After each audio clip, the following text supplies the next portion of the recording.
네, 여러분 행사 시작에 앞서 인사 먼저 드리겠습니다. 안녕하십니까? 저는 오늘 행사 진행을 맡은 아나운서 박수영입니다. 반갑습니다.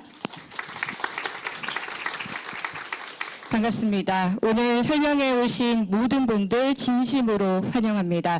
행사 진행에 앞서서 제가 오늘 행사의 진행 순서를 간략하게 소개를 해드리겠습니다. 오늘 전체 세션에서는 개회사 및 환영사 이후 외교부 국제기구 진출 프로그램 소개 및 서울 소재 국제기구 현황 발표가 이어지겠습니다. 발표가 끝나면 국제기구 인사 담당자분들의 자기소개를 마지막으로 전체 세션이 종료가 되고 되고요. 전체 세션이 종료가 된 이후에는 기구별 심층 세션 및 국제기구 모의 면접이 이곳 대강당 그리고 9층에 위치한 세미나실 1, 세미나실 2에서 진행이 됩니다. 또한 대강당 앞 로비에서는 현재 서울시 소재 국제기구와 한국산업인력공단 홍보 및 상담 부스가 운영되고 있으니까요. 많은 관심과 참여 부탁드리겠습니다. 네, 그럼 먼저 세션 첫 번째 순서로 외교부의 이철 개발협력국 심의관의 개회사가 있겠습니다. 우리 심의관님을 큰 박수로 환영해 주시기 바랍니다.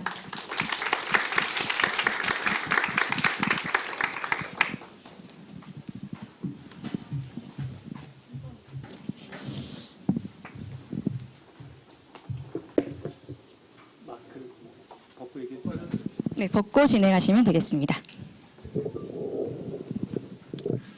네, 여러분 안녕하세요. 저는 외교부 개발협력국에 근무하고 있는 이철 심의관입니다. 2022년 국제기구 진출 설명회에 참석해 주신 모든 분들을 진심으로 환영합니다. 그리고 오늘 바쁘신 가운데 국제기구 진출에 대한 소중한 정보와 또 조언을 말씀해 주시기 위해서 참석해 주신 우리 국제기구 인사 담당자분들 또 함께 이 자리를 만들어 주신 지자체 관계자분들께도 감사의 말씀을 드립니다.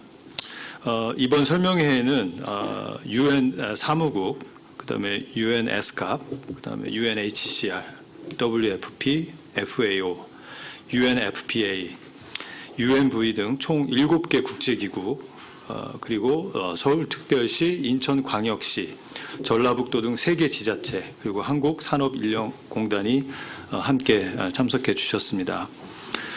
주요 국제기구 인사 담당자분들과 이 한자리에서 만나는 것이 흔치 않은 기회인 것 같습니다. 그래서 그런 만큼 오늘 이번 설명회가 우리 국제기구의 진출에 뜻을 가지고 계신 우리 청년분들에게 많은 도움이 되는 시간이 되시길 바라겠습니다. 여러분도 아시다시피 우리나라는 1991년 유엔에 가입한 이래 비교적 짧은 시간임에도 불구하고 지금은 국제 평화와 안전, 인권, 개발 협력 등 다양한 분야에서 적극적으로 기여하는 그런 국가가 되었습니다. 이에 따라서 또 국제기구에 근무하는 우리 국민분들의 숫자도 그동안 많이 증가했어요. 그래서 1991년에는 그러니까 저희들이 처음에 가입할 때죠. 그때쯤에 한 이제 100여 명 정도가 근무를 하셨는데 현재는 한 몇 분 정도실 것 같습니까, 여러분? 예, 지금 한 이제 1000명 정도 한국인 직원분들이 유엔을 포함해서 여러 국제기구에 근무하고 있습니다. 그리고 여러분도 잘 아시다시피 반기문 제8대 유엔 사무총장님, 그다음에 한승수 유엔 총회의장, 그리고 이종욱 전 WHO 사무총장 등 이제 국제기구의 수장들도 그동안 배출이 돼서 국제사회 리더로서 유엔의 목표와 정신을 실현하는 데 많이 기여하셨습니다. 우리 국민들의 국제기구 진출에 있어서 지난 30년간 많은 발전과 성과가 있었다고 말할 수 있을 것 같습니다. 하지만 우리 한국의 전반적인 위상과 역할, 그리고 우리 청년들이 가지고 있는 역량과 자질 등 여러 가지 측면에서 볼 때 아직도 우리 국민들이 국제기구 진출할 수 있는 그런 여력이 많이 남아있다고 생각합니다. 정부는 우리의 우수한 인재들이 국제기구에 더 많이 진출해서 기여할 수 있도록 노력을 하고 있습니다. 96년 이래 여러분들 많이 들어보셨겠지만 또 JPO 프로그램이 있습니다. 그래서 96년 이래 저희들이 이 프로그램을 실시해서 주요 국제기구에 우리 청년분들이 근무할 수 있는 기회를 제공하고 있고요. 또 UNV 프로그램을 통해서 또 현장 근무 경험을 쌓을 수 있는 기회도 제공하고 있습니다. 그리고 오늘 저희들이 갖고 있는 이 행사, 국제기구 진출 설명회 역시 또 우리 청년분들이 국제기구 진출을 하는데 도움이 되드리고자 하는 정부 노력의 일환이라고 말씀드릴 수 있겠습니다. 모쪼록 여러분 모두 오늘 국제기구 진출에 필요한 여러 가지 실용적이고 유용한 정보들을 많이 얻어 가실 수 있기를 바랍니다. 여러분도 많이 느끼시겠지만 요즘 국제사회가 우크라이나 전쟁, 기후변화, 코로나19와 같은 전염성 질병, 정말 동시다발적이고 복합적인 이제 위기와 도전 과제에 직면하고 있습니다. 이런 상황에서 또 혹자들은 다자주의의 위기가 온 것이 아니냐 이런 얘기를 하지만 이러한 위기들은 어느 한 국가 또 몇몇 국가들만의 노력으로는 해결할 수 없고 결국 다자적인 접근과 협력을 통해서만 해결할 수 있는 과제입니다. 바로 지금의 이 어려움은 국제사회 전체 지혜와 의지 그리고 힘을 결집하는 메커니즘으로서 유엔과 국제기구의 역할이 얼마나 중요한지를 또 역설적으로 잘 보여주고 있다고 생각합니다. 저는 이제 이 자리에 찾아오신 많은 우리 젊은 분들이 또 가슴 깊은 곳에서는 기본적으로 더 나은 세상을 만들고자 하는 순수한 열정과 꿈을 가지고 계신 분들이라고 생각이 됩니다.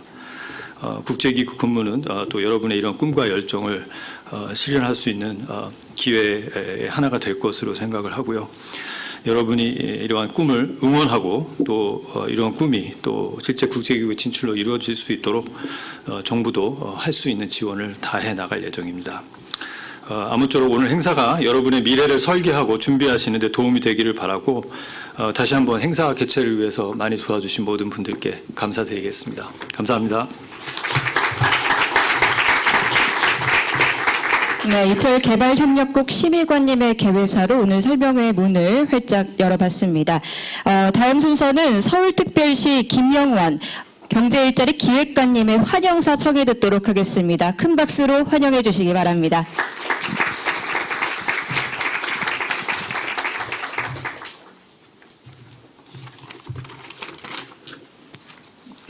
안녕하세요.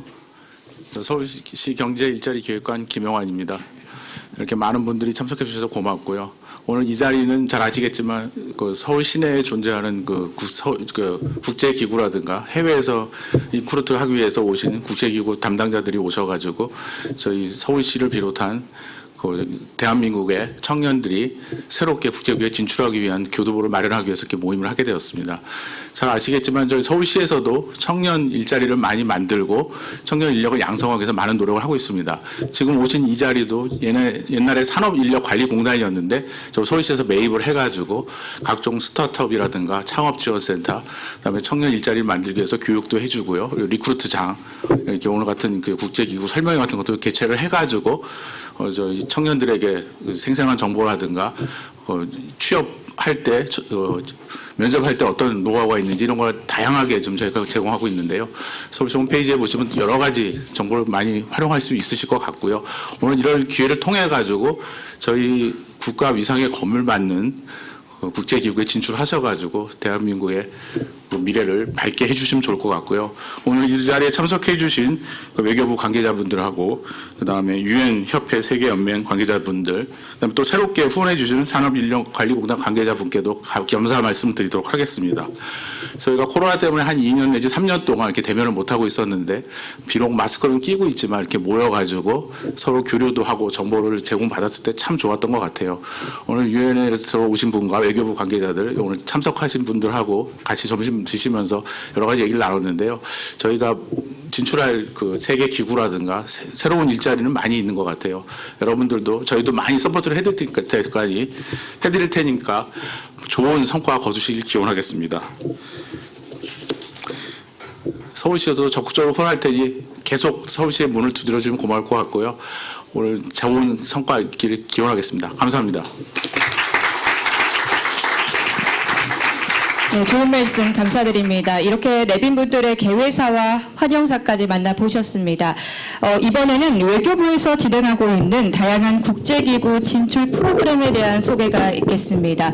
프로그램 소개는 외교부 유엔과 신지연 사무관님께서 수고해 주시겠습니다. 박수 부탁드립니다.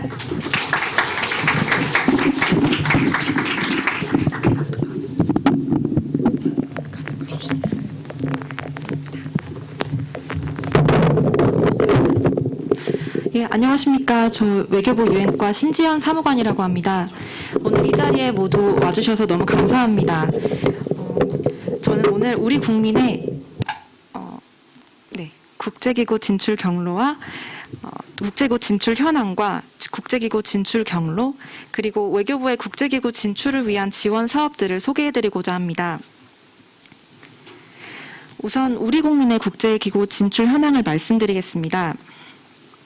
해당 그래프는 지난 30년간 우리 국민의 진출 규모 추이를 보여주고 있는데요. 91년도 불과 100여 명 수준에서 유엔 가입 이후 우리 정부의 국제적인 기여 확대와 많은 국민들의 국제기구 진출에 대한 관심 그리고 뛰어난 역량을 바탕으로 작년 12월 기준 전문직 이상 1000여 명이 전 세계에서 국제기구에 근무하고 계신 것으로 파악됩니다. 아울러 가장 대표적인 국제기구인 유엔사무국에는 전문직급 이상 152명 정도가 근무하고 계시고요. 이외에도 유니세프, UNDP 등 다양한 국제기구에서 역량을 펼치고 계십니다. 우리 국민의 진출 규모 확대와 더불어서 다수 국제기구 수장도 배출되고 있는데요. 모두 잘 알고 계실 것으로 생각되는 반기문 제8대 유엔 사무총장님 외에도 김학수 UNESCAP 사무총장, 고 이종욱 전 WHO 사무총장, 송상현 ICC 재판소장, 임기태 IMO 사무총장, 그리고 김종양 인터폴 총재 등 주요 국제기구 수장들이 그동안 배출된 바 있습니다. 이 자리에 오신 분들은 그렇다면 어떻게 국제기구에 진출할 수 있는지에 대해서 많이 궁금하실 텐데요. 지금부터 가장 대표적인 기구인 유엔으로의 진출 경로와 우리 정부의 진출 사업을 간단히 소개해드리고자 합니다. 각각의 경로가 모두 다른 만큼 어떤 경로가 가장 자신에게 적합한지 탐색해 보시면 좋을 것 같습니다. 먼저 유엔을 포함한 국제기구 진출에 있어 가장 필요한 역량과 자격을 살펴보자면 우선 다양성을 존중하는 자세와 건강한 신체와 정신, 신념과 열정은 기본적으로 필요할 것 같고요. 전문 지식과 관련 경력, 어학 능력 등이 필요합니다.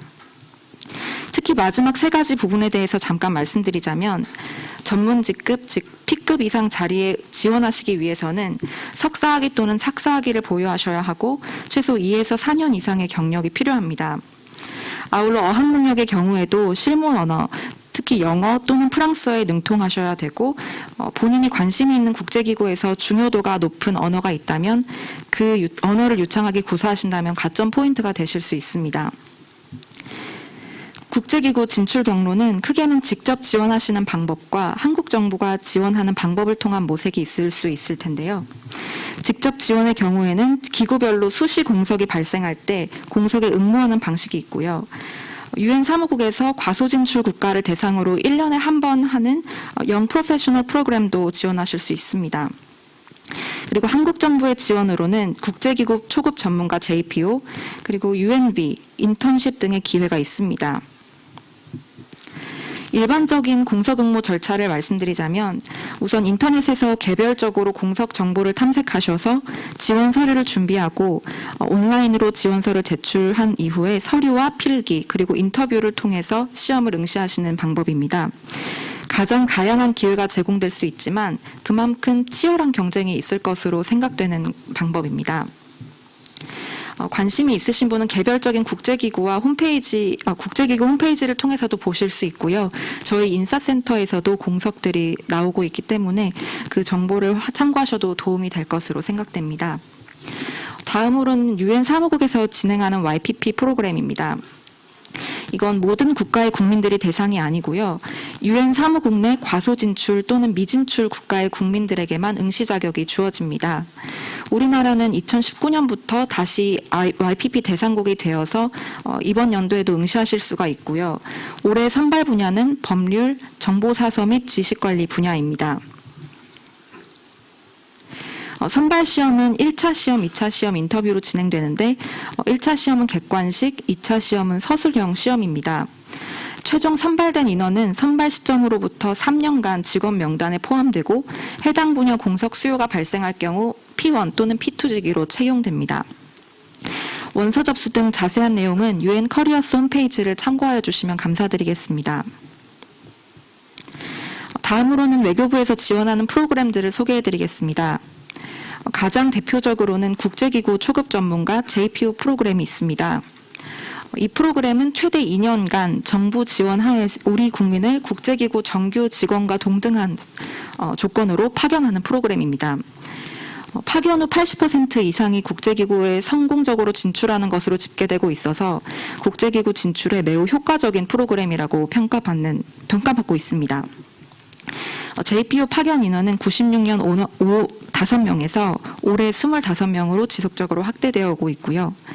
올해 파견 기구로는 유엔사무국, 유니세프, Unfpa, UNHCR, 유네스코, WFP 등 총 25개의 기구가 있습니다. JPO에 지원하시기 위해서는 우선 만 32살 이하의 우리 국민으로서 학사학위 이상을 보유하셔야 하고요. 유효한 영어 성적 시험을 보유하셔야 됩니다. JPO는 기본적으로 국제기구에서 직접 선발하는 방식을 택하고 있고요. 국제기구 저희가 이제 인사센터 홈페이지를 통해서 공고를 하면 지원자가 직접 링크를 타고 국제기구에 지원하시게 됩니다. 국제기구 서류 심사가 끝난 이후에는 외교부에서 간단한 한국어 시험을 진행하고요. 국제기구에서 2차 면접 또는 필기 시험을 보고 외교부와 국제기구가 최종 합격자를 발표합니다. 해당 연도 선발된 인원은 그 다음 연도 초에 파견이 이루어집니다. JPO 프로그램과 더불어서 우리 정부는 매년 국제기구 현장 사무소에 청년 봉사단과 전문 봉사단을 파견하고 있는데요.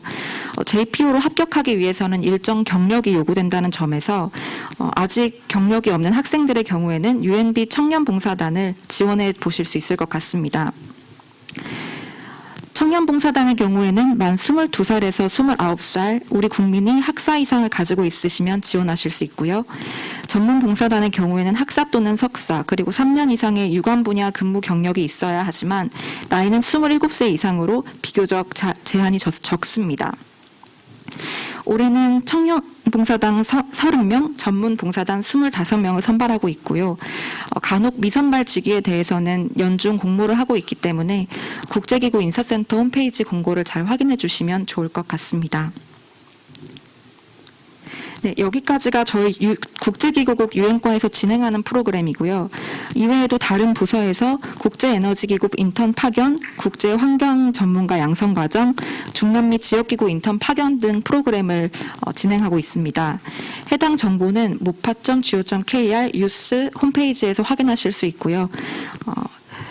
이 부분을 잘 참고하시면 또 인턴십으로도 기회를 잡으실 수가 있을 것 같습니다. 오늘 제가 설명드린 여러 프로그램이 있는데 이거는 다 외교부 국제기구 인사센터에서도 자세하게 나와 있으니 놓치신 부분이 있으시면 이 부분 참고해 주시고 그리고 저희가 외교부 유튜브 채널 라이브 모파에서도 지금 생방송을 하고 있거든요. 추후에 확인하실 수 있습니다. 추가적인 문의사항이 있으실 경우 저희 외교부 국제기구 인사센터에 언제든지 연락 부탁드립니다. 그럼 오늘 국제기구 설명회를 통해서 많은 분들이 국제기구 진출의 꿈을 이루시길 바랍니다. 화이팅입니다. 감사합니다.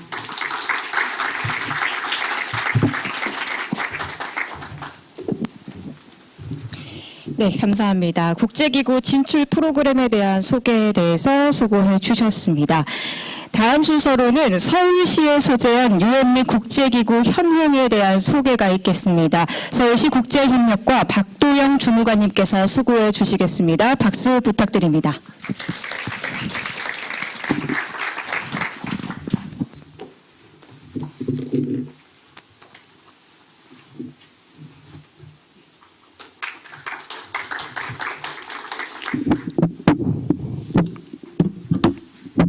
안녕하십니까. 이렇게 다들 바쁘신 와중에 이렇게 저희 행사에 참여해 주셔서 대단히 감사드립니다. 저는 서울시 경제정책실 국제협력과에서 일하고 있는 주무관인 박도영이라고 합니다. 잠시만요.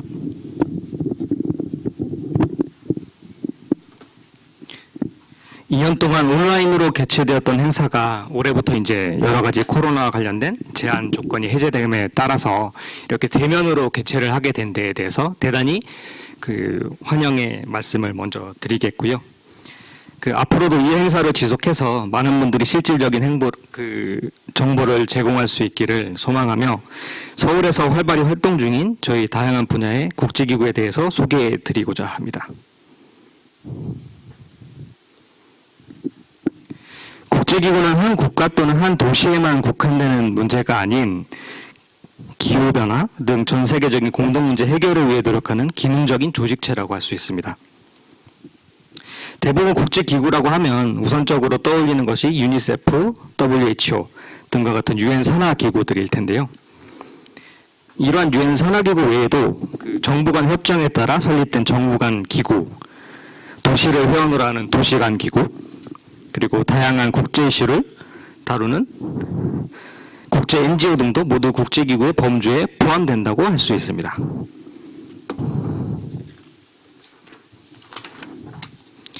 그리고 이들 국제기구는 거버넌스, 경제, 인권 구호, 그리고 환경, 교육, 기술 협력 등 다양한 글로벌 이슈를 해결하고 협력하기 위해 활발한 활동을 전개하고 있습니다. 서울은 국제도시로서 글로벌 네트워크 강화를 위해 영향력 있는 국제기구 유치를 전략적으로 추진해왔고, 현재 서울에는 총 38개의 다양한 국제기구가 자리 잡고 있습니다.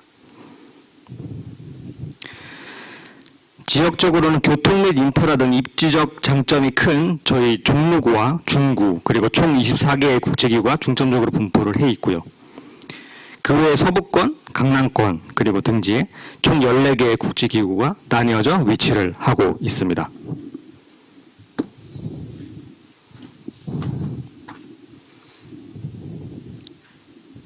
유형별로는 경제협력개발기구, 여러분들이 잘 아시는 OECD, 그리고 대한민국 정책센터, 유엔아동기금, 유니세프, 서울사무소, 그리고 유엔 세계식량계획, WFP, 한국사무소 등과 같은 유엔 및 정부 간 기구가 총 23개가 위치를 해 있고요. 세계 스마트시티 기구, 그리고 아시아 헌법재판소, 연구사무국 등과 같은 준정부 또는 도시간 기구가 총 9개, 그리고 유엔 글로벌 컴팩트 한국협회, 세계자연기금, 그리고 한국본부 등과 같은 국제 NGO가 총 7개가 위치를 하고 있습니다. 서울시는 이들 국제기구에 보다 안정적인 활동을 지원하고 교류 협력 관계를 강화하고자 2013년부터 국제기구 전용 입주 공간인 서울 글로벌센터 빌딩을 조성하여 운영을 하고 있습니다.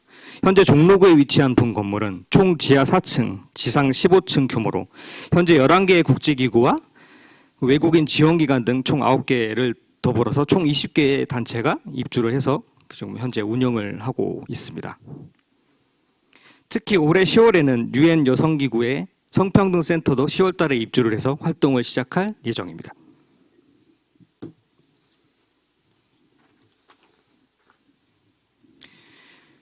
빌딩에 입주한 국제기구들을 좀 더 구체적으로 살펴보자면 유엔 및 정부 간 기구는 총 7개, 그리고 유엔 인권 최고대표사무소, 이들 7개 중에는 유엔 인권 최고대표사무소, 유엔 아동기금, 세계은행 그룹 등의 서울사무소, 그리고 세계보건기구 아태환경보건센터, 세계식량농업기구 협력사무소, 아셈 노인인권정책센터가 대표적으로 입주를 해 있습니다.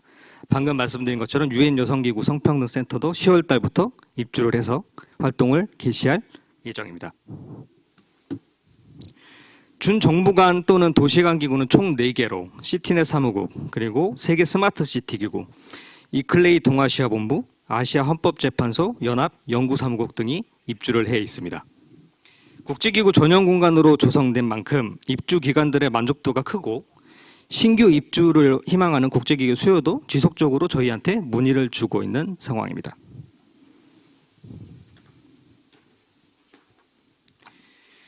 다음은 저희 오늘 열리는 국제기구 진출 설명회에서 서울시에서 주관하는 부대 행사를 안내해 드리도록 하겠습니다. 보시다시피 말씀드린 그 총 38개 서울 소재 국제기구 등 6개의 국제기구가 지금 이 행사가 열리는 대강동 바로 옆에서 채용 상담 부스를 운행을 하고 있는데요. 채용 상담 부스는 저희 아까 오후부터 12시 30분부터 시작을 해서 오늘 저녁 6시까지 운영이 되오니 평소에 궁금했던 사항, 그리고 미래를 써내려갔던 이력서 등을 들고 가서 인사 및 홍보 담당자분들께 그간 궁금했던 사항들을 물어보고 또 검토받는 뜻깊은 시간을 가지셨으면 좋겠습니다. 또한 금년부터 새롭게 행사를 후원하는 한국산업인력공단의 부스도 있사오니 국가에서 해외 진출을 지원하는 사업 소식을 그곳에서 많이 접해볼 수 있을 것입니다. 서울시에서는 국제기구 진출 설명회에서도 서울형 뉴딜 일자리, 국제기구 청년 인턴십 사업 등을 통해서 다양한 글로벌 현안과 인류 보편적 가치 실현을 위해 국제기구 근무를 꿈꾸는 청년들을 지원을 하고 있습니다. 국제기구 청년 인턴십 사업은 서울에 소재하는 국제기구 사무실에 1명에서 2명의 인턴을 배치해서 서울시 청년들에게 기구 근무 경험을 제공하는 사업의 일환입니다. 이번 연도 국제기구 청년 인턴십 사업은 지난 4월부터 시작해서 9월부로 종료는 되었습니다만 내년에 다시 이 사업을 진행할 경우 청년들의 많은 관심을 부탁드립니다.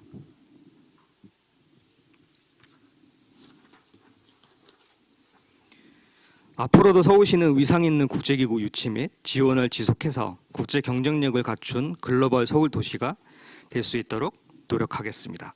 국제기구 진출을 꿈꾸시는 많은 분들의 글로벌 도시 서울과 함께 해주시길 바랍니다. 이상으로 저의 발표를 들어주셔서 대단히 감사드립니다.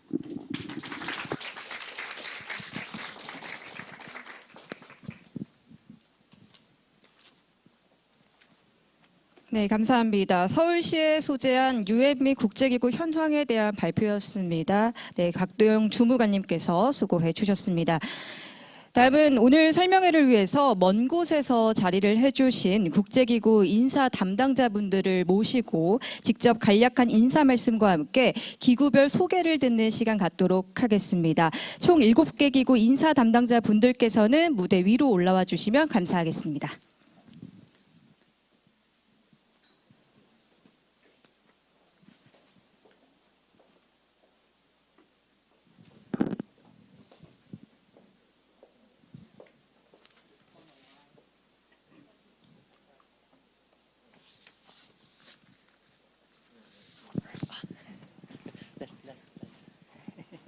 네, 한 분씩 인사 말씀과 함께 기구 소개가 끝나시면 마이크를 옆으로 넘겨주시면 되겠습니다.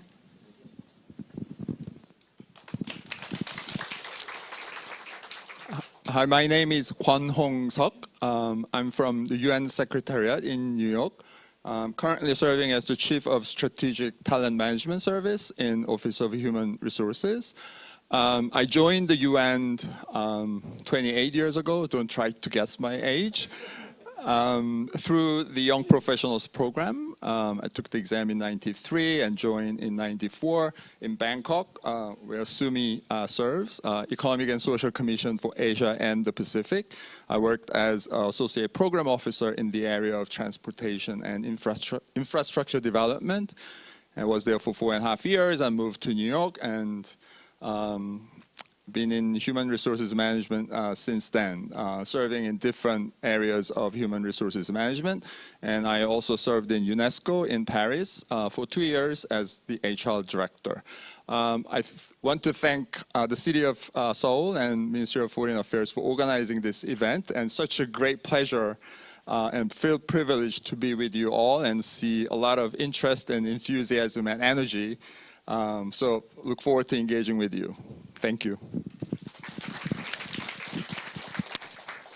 Hello, and thank you, Hong, for doing a preview introduction of myself and the UNESCAP. So my name is Sumiro. I'm actually the Director of Administration in the UNESCAP, the Economic and Social Commission of the Asia Pacific. Before that, actually, I just moved to Bangkok about a year ago. So before that, I was in UN headquarters together with Hong for about 16 years. And I also joined the UN headquarters through the YPP program, actually in architecture. So I am one of those, what our UN Secretary HR sort of like campaigns as the one with the diverse and functional mobility, because I actually started off as an engineering officer in the UN peacekeeping mission, moving on to procurement specialist, and moving on to special advisor to the Assistant Secretary General in a management, then going back to procurement, and I was actually leading the UN peacekeeping procurement officers for the every field mission and all the conflict zones you can imagine, ranging from Mali to Darfur to Bangui and what have you. So And then I thought my life of the emergency operation is over when I joined the UNESCAP in Bangkok, because the ESCAP is actually the economic and social issues and development agenda. But I moved to Bangkok in the middle of the pandemic, and I actually started my first day of ESCAP in the quarantine hotel, as I was actually told that I'm actually the key coordinator for the interagency COVID crisis management in Thailand. So I actually started my first day again as an emergency operation. But I think that also gives a lot of the opportunities to the young talent in Korea that just like myself as an example, and also in ESCAP there are many different job networks. So we are here for you, and we are welcoming every young talent who are ready to challenge the world in diverse areas in the world. Thank you. Thank you. So, good afternoon, everyone. My name is Jay Wang. I'm the HR officer in FAO Regional Office for Asia and the Pacific, based in Thailand, Bangkok. So I have been working for FAO for 11 years. This is the 6th job currently I have. So every 2 years I changed. Sometimes it's out of my choices, like what Somi said. So choosing the UN is choosing some kind of uncertainty for your future. But it's interesting. It's ambitious. So I would like to share more with you during the presentation or later Q&A sections. And another information I want to share with you is we actually have the youngest and the newest office, Partnership and Liaison Office, officially launched last year, April 2021. So it's one of the, when I was in headquarters in Rome, actually I was participating in the negotiations, and thanks for the government of Republic of Korea, your persistence and efforts. Yesterday I went to the office. It was a very good team there, 8 people. And everybody was ambitious and trying to do more for the organization, also for the country, to mobilize resources. And I also have my colleagues join me for the boost. And looking forward to meet you and discuss with you. Thank you.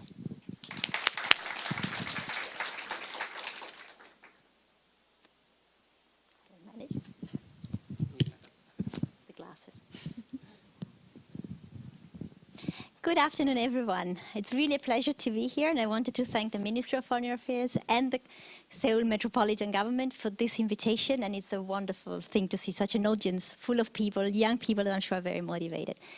My name is Geraldine Becky. I work for United Nations Volunteers, and I actually started myself as a United Nations volunteer. I'm not going to say how many decades ago. I will refrain from that. But for me, it was the beginning of a very special path. I am still working for the United Nations. I was working for UNDP at the time. I'm now back to United Nations Volunteers, and I find it one of the most motivating opportunities to be able to see the next generations of volunteers and future, hopefully, United Nations staff. We actually support all of the United Nations agencies who wish so to integrate into their workforce, engage UN volunteers.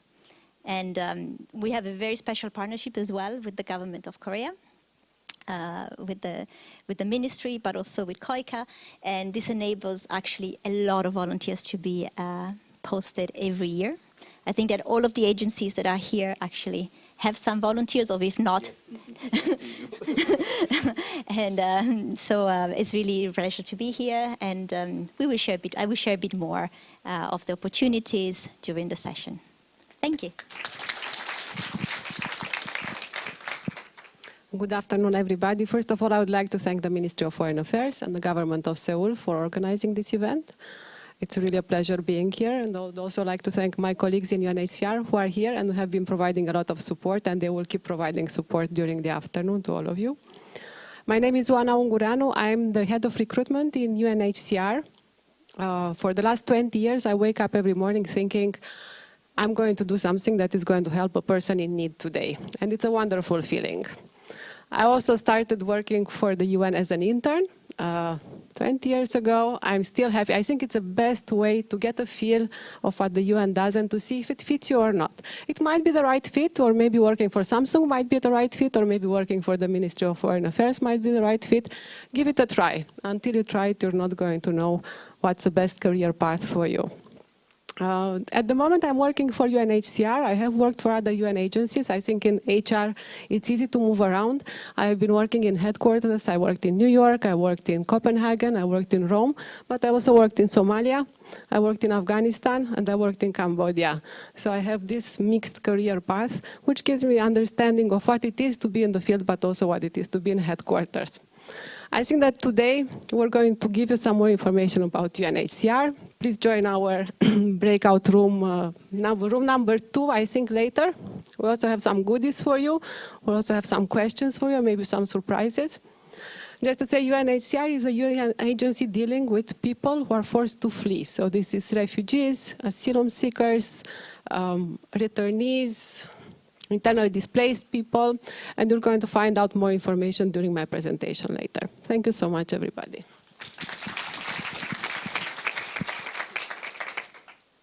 Hello, welcome, and my name is Natasha Bonaiuti. I'm representing HR from WFP Rome. The World Food Programme is the largest humanitarian agency providing people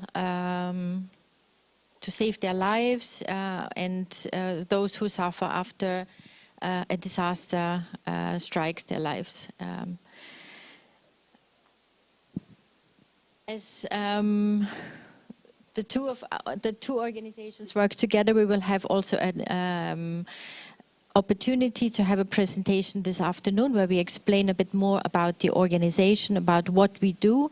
I have 2 colleagues from the Seoul office joining me in the booth, and during the presentation I will be happy to meet you and explain a bit more what we do. I'm in charge of the young professional programs dealing with the JPO program, the internship program, volunteers, and I'm the focal point for UNV assignments as well. And I would be happy to have an individual conversation with you later on. Thank you.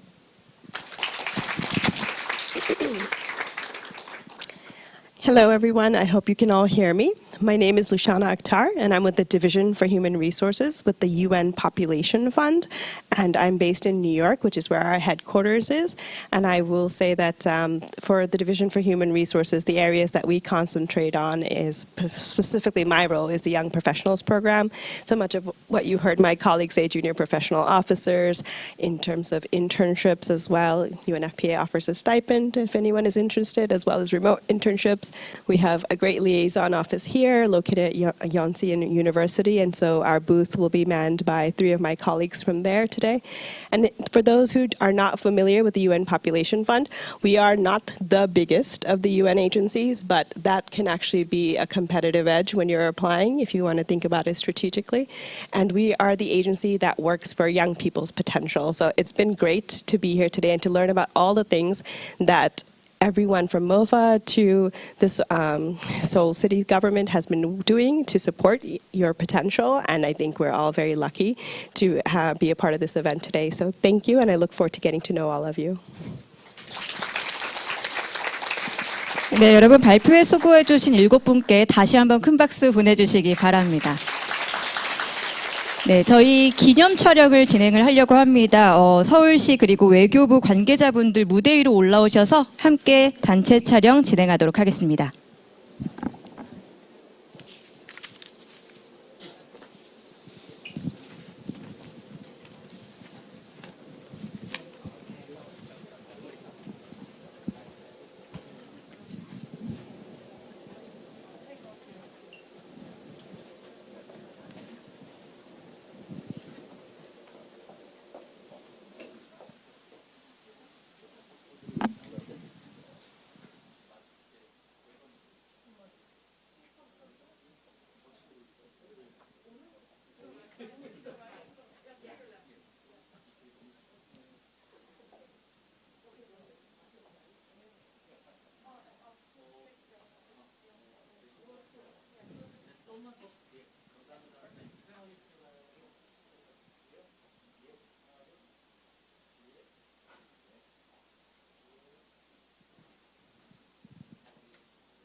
네, 감사합니다. 기념 촬영 종료하겠습니다. 우리 내빈분들 자리로 이동해 주시기 바랍니다.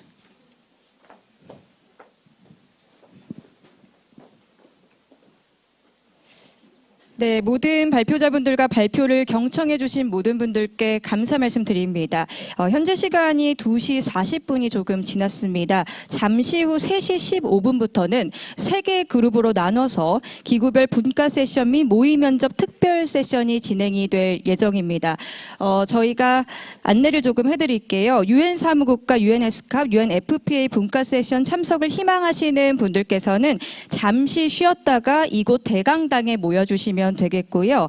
UNHCR WFP 세션은 9층 세미나실 1에서 진행이 되고요. FAO UNV 세션은 9층 세미나실 2에서 진행이 됩니다. 또한 현재 대강당 앞 로비에서는 서울시 소재 국제기구와 한국산업인력공단 홍보 및 상담 부스가 운영되고 있으니까요. 많은 관심과 참여 부탁드리겠습니다. 현재 시간 2시 42분이고요. 조금 휴식 시간을 갖고 잠시 후 3시 15분에 만나보도록 하겠습니다. 감사합니다.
Development.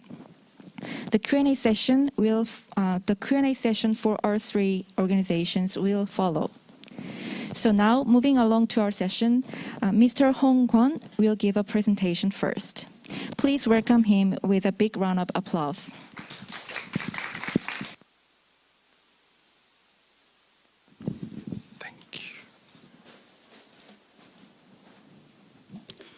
Thank you. I have some prize for you, and I'll give a quiz. Okay. Thank you once again for joining the session.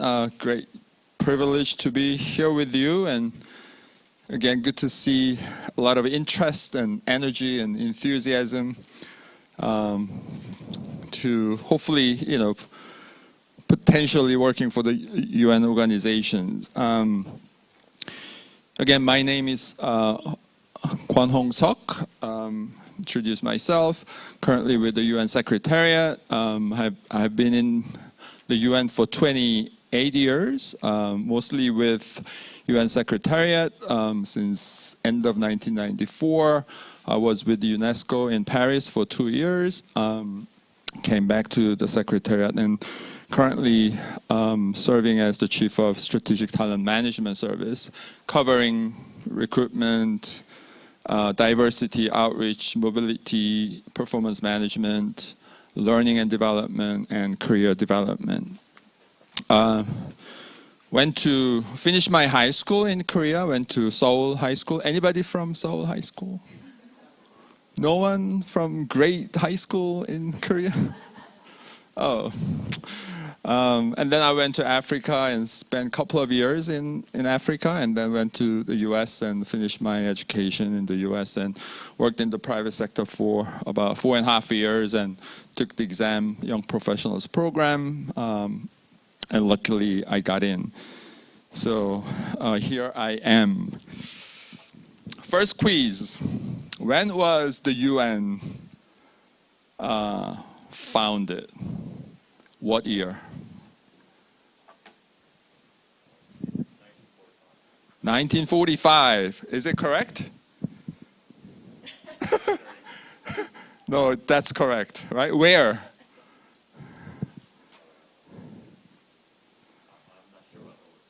Okay, but you got 1945. So I'll give you a prize.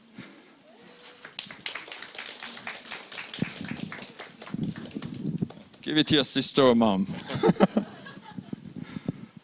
Okay, yes, 1945 was founded in San Francisco and then moved to New York afterwards.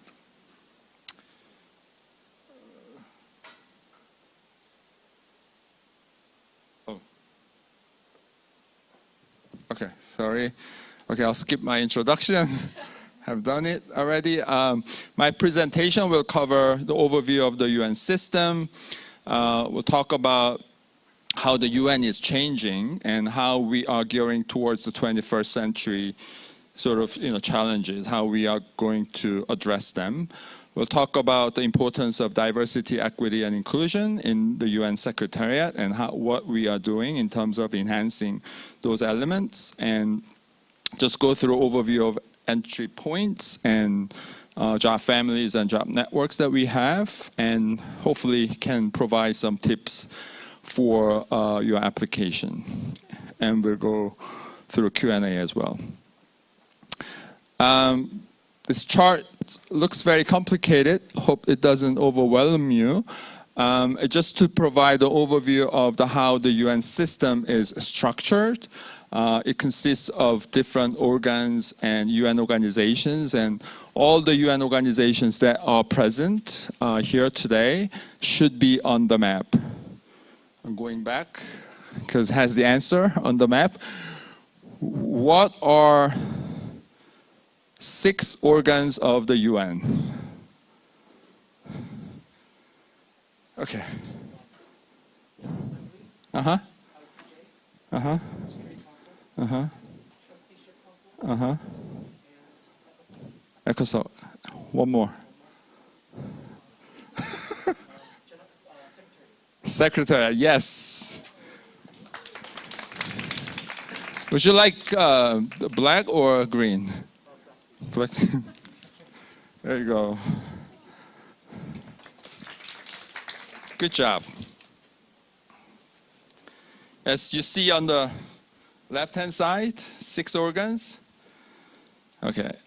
Just to, one thing that you need to keep in mind when you search jobs in the UN, UN Secretariat is one of the many UN organizations, right? 30 plus UN organizations. So try to broaden your job searches, right? Don't focus on one organization or one area, one job family, one job network.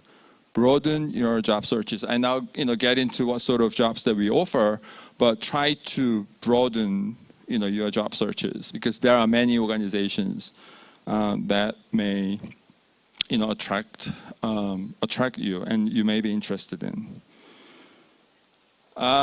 Just to give you an overview as to where the UN Secretariat is located. The UN Secretariat is organized along the lines of departments and offices that have distinct action and responsibility, what we call mandate. And they are located in different locations. Of course, a headquarters in New York, but we also have headquarter offices in Geneva, Vienna, and Nairobi. And we have 5 regional commissions, Bangkok, where Sumi is from, Beirut, Santiago, Geneva, and Addis Ababa in Africa. And we do have 30 plus peacekeeping missions ranging from Mali, South Sudan, Central Republic, Africa, what else? Chad, Beirut, India and Pakistan. So the range of the countries that we are located in.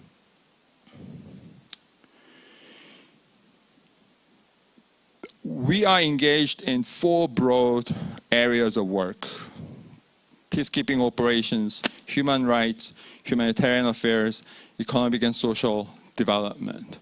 But there are other areas that we offer. We'll get into that in a subsequent slide. At the moment, we do have 36,000 plus staff globally, and 193 member states are represented in staff population. And 37.2% of 36,000 plus are located in HQ, headquarters duty stations, as I mentioned, New York, Geneva, Vienna, Nairobi. And the remaining 62.8% are located in other non-headquarters locations. 41% are women staff members, while 59% are male staff members. We do have the target of reaching the gender parity 50-50 by 2028. And what we call non-field locations, except field missions, headquarters and regional commissions, that are not located in peacekeeping missions, we actually have reached the gender parity. But because of the gender ratio, women representation in field missions, the ratio has gone down to 41% globally. Because peacekeeping missions, the working environment, living conditions are very difficult compared to other locations. So there is that disparity. Now, the current Secretary General, another quiz here. Who is the current Secretary General? Yes, lady back there. Yes, where is he from?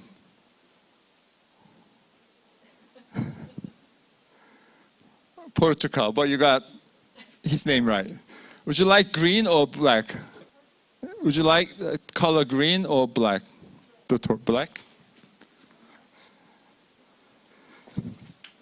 Congratulations. Another quiz. Who is the first Secretary General? I'm sure Sumi doesn't know.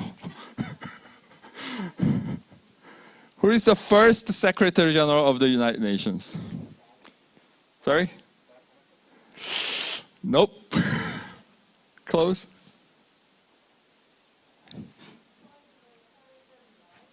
Yes, you just Googled him, right? Okay. Here you go. Okay, I'll leave it here because my time is running out. So when the current Secretary General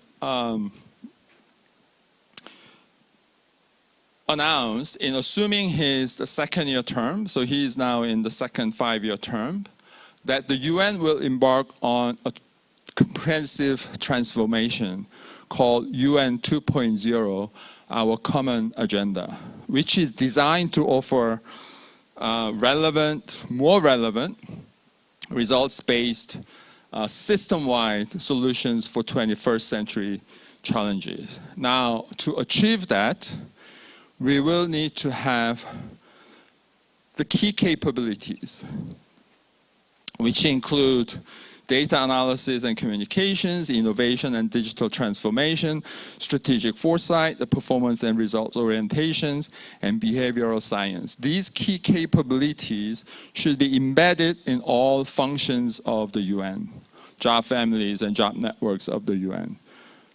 So one key element here, as you search jobs and as you enhance your qualifications, some of the trainings in these areas would be very helpful, right, for building your candidature for jobs in the UN in the next 5 years. There are a lot of training that is offered, online training, and the relevant, sometimes no cost or at a low cost. You can take them and you can enhance your candidature. And also based on our analysis of future skills, based on World Economic Forum and other the studies and researches, we have updated key capabilities, including these 9 capabilities. Again, data analytics management, strategic foresight, digital transformation, climate action, crisis response, human rights partnership, resource mobilization, strategic communications. Having skills in these areas will certainly help you land a UN job in the future, hopefully. Now, diversity and complexity of the UN mandates should be matched by a workforce that is diverse, equitable, and inclusive.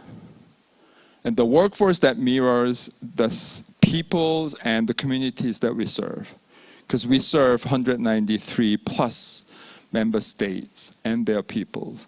So workforce should mirror those profiles. So we emphasize on diversity, equity, and inclusion, and we believe having a diverse, equitable, and inclusive workforce will help the efficiency, effectiveness, productivity, and also increase creativity.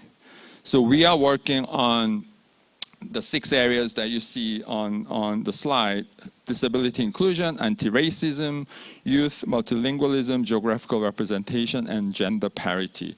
You should keep these in mind also when you search for jobs in the UN.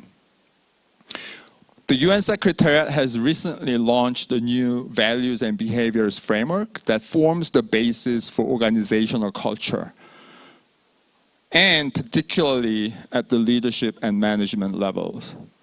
We have 4 values: inclusion, integrity, humility, and humanity. We expect every staff member of the UN Secretariat has these values. And we have 9 behaviors: connect and collaborate, analyze and plan, deliver results with positive impact, learn and develop, adapt and innovate. And we expect every UN staff member has these, or demonstrate these 9 behaviors. And our talent management processes reflect and will reflect, and we are developing how we are going to incorporate these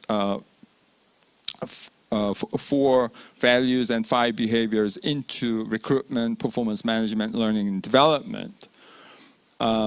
So you will be going through assessment and tests and interviews based on this, the new values and behaviors framework in the future. Just to give you a quick synopsis of entry points and job families that we offer. Ms. Shin has already mentioned about JPO, YPP, internship, the program. All UN Secretariat vacancies are advertised through job openings.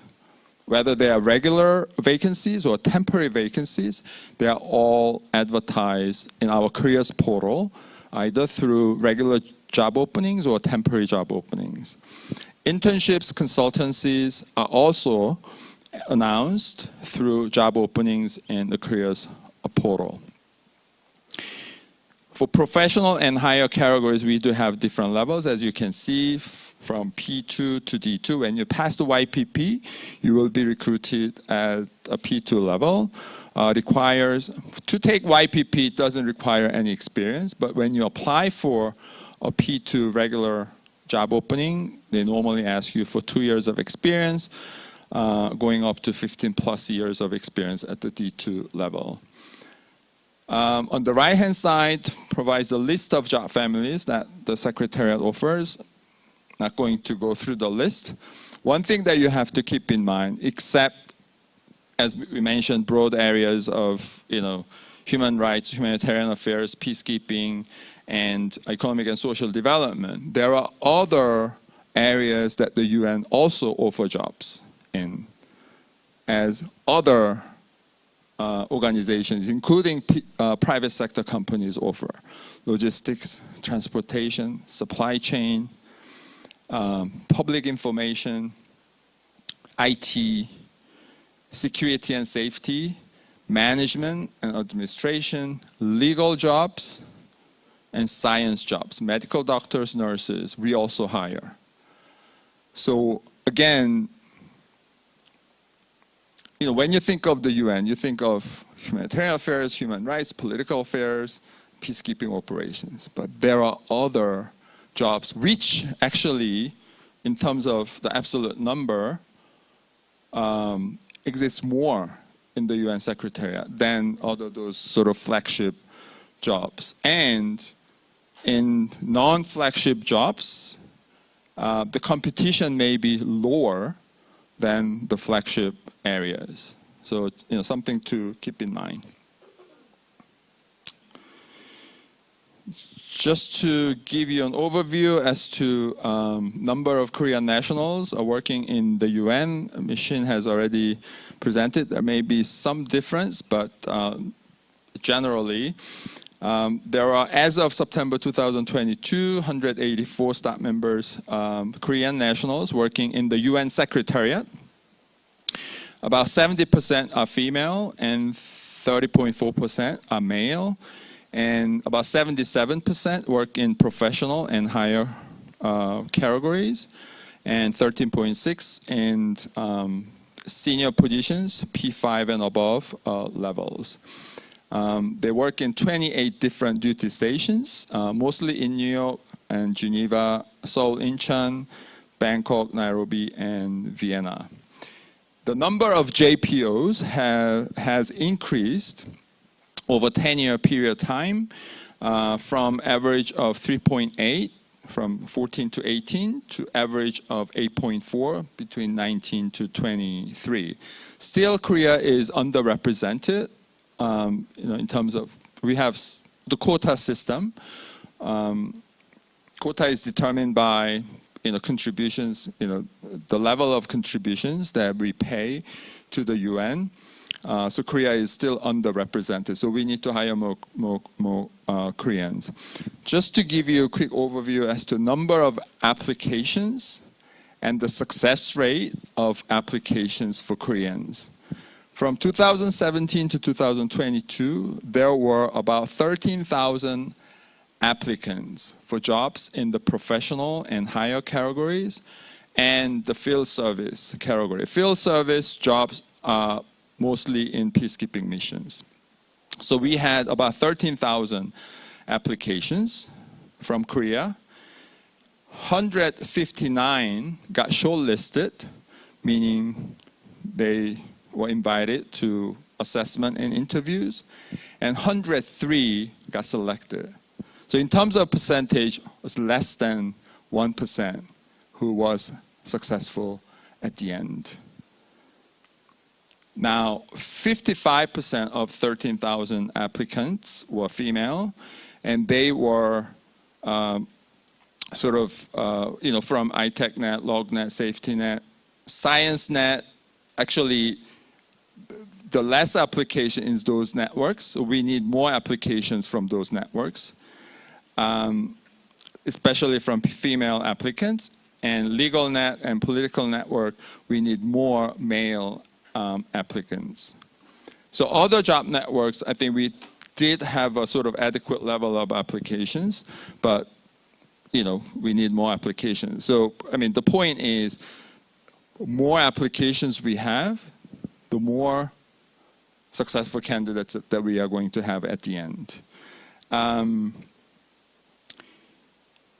Now, I'm not sure if you can read it. On the right-hand side, it basically provides sort of the evolution of the success rate in different years.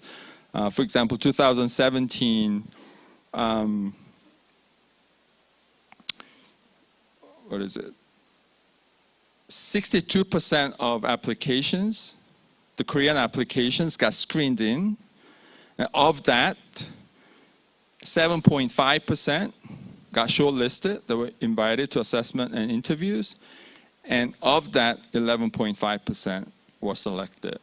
And in 2022, 70% of applications got screened in.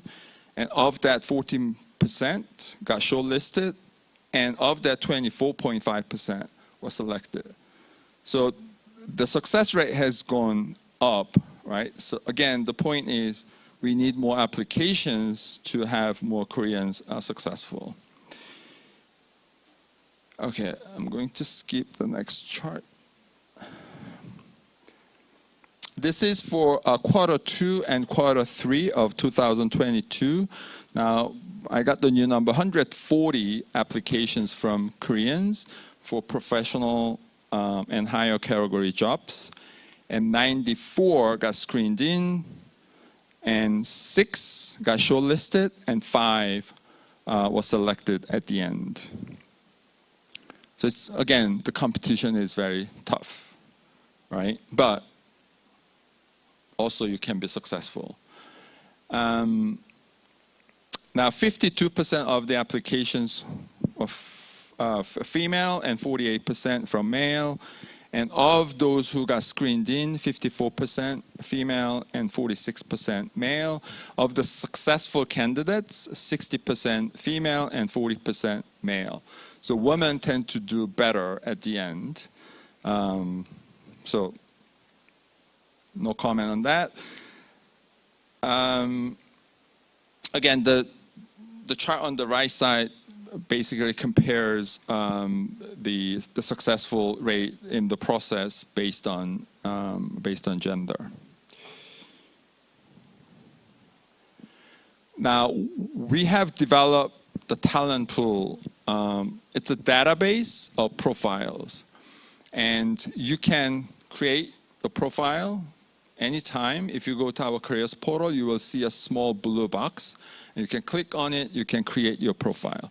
Now, this pool is designed for all UN organizations to search for candidates. If they have any vacancies, but if they are looking for any particular profiles, they can use this. We have now 30,000 plus profiles in the database. So nothing to lose. You can create the profiles. Again, the recruiters of all UN organizations have access to it. Okay. Now, application and selection process. Quickly, you search for vacancies, go to our careers.un.org careers portal, you create the online profile, and you find, let's say you find a job that you are really interested in, you feel that you are qualified for, you submit your application. You go through evaluation and assessment. I'll go into more details. And then you may be invited for an interview. It's all competency-based interview. I'll get into that also. And you get selected after the process, at the end of the process. And then you get a notification email, Mr. So-and-so, congratulations, you are selected for whatever job that you have applied for. Application. Our application consists of motivational statement. So once you find the job that you are interested in, you have to prepare a motivation statement. Why you are interested in that job. Don't repeat your CVs. You have to be very clear and concise and succinct as to why you are interested in that particular job, right? And then you have to fill out your language skills. If the job opening says English is required, then you have to say your English is fluent in writing, speaking, understanding, and what was the other one? Writing, speaking, understanding, reading. Yes, thank you. So you have to indicate you are fluent in all those 4 elements. Otherwise, you will be automatically screened out. Yeah. And then you have to provide your education, qualifications, and training and certificates and publications, if you have any, and then provide professional experience and also personal experience, and you have to provide 3 references. So that's basically the application. It takes about at least a couple of hours to fill out the application. So start early. Don't wait until the deadline, right? And now what we have, one of the new elements in the application is job fit questionnaire. We ask questions to substantiate your qualifications. Anybody can say, oh, I'm qualified for sustainable development, right? But how you are qualified for sustainable development, you have to explain, right? So that's what we call job fit questionnaire. It takes time.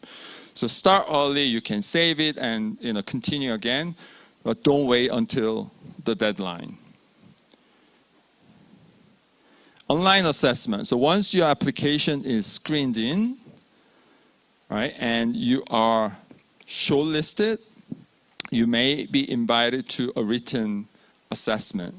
Normally, it's essay-based, and it tests your knowledge that is required to perform the functions of the job that you have applied for. You will receive detailed instructions from the manager through the email, and you complete it either in Word document or whatever the format that the manager asks for, and you save it and you send it. And normally you are given a deadline, right? And the sort of time frame, 1.5 hours or 2 hours, you complete and you send it. How to prepare for such written tests? You have to study the job opening very carefully, from the top to bottom of the job opening, especially responsibilities, duties, and you also can search about that department that the job is located and the office that the job is located. Go through documents, if you can find any, on the UN website, and any projects and initiatives that they're working on recently. Study them, and you can also prepare sort of sample questions based on what you have found. And based on sample questions, you prepare your answers. Practice. Writing communication is very important. In many cases, there is no right or wrong answer, but it may test you how you analyze certain situation and how you provide your perspectives and views. Right? So practice is important, and finding out about what that department and office does, and also finding out about what that job entails is very important. So once you pass the written test, you will be invited to an interview, competency-based interview. The competencies are specified, the competencies that are required for that job are specified in the job opening. Normally start with the professionalism, right? And we have about 3 or 4 non-managerial competencies listed. And then if the job is a managerial position job, then it will also have managerial competencies. Again, to prepare for interviews, learn about the department office that the job is located. Review the responsibilities very carefully. And go through the competencies that are listed in the job opening very, very carefully. And then prepare your responses. Now, the competency-based interview normally asks about actual examples, right, from your work experience. Teamwork. Can you describe a project or initiative that you worked on as a team or with other team members? What was it? How did you do it? What was your contribution? What was the outcome? Another question may be, could you describe to us a situation where you had difficulties with team members? What did you do to resolve them? What was the outcome? Anything that you learned from it? you have to provide actual examples that you had in your experience. So prepare different examples per competency, practice in front of your friends or family members. If you don't have any, then stand before the mirror and practice. Each answer should not be more than 5 minutes, maximum 7 minutes. You have to be very concise, succinct, to the point. So you have to practice.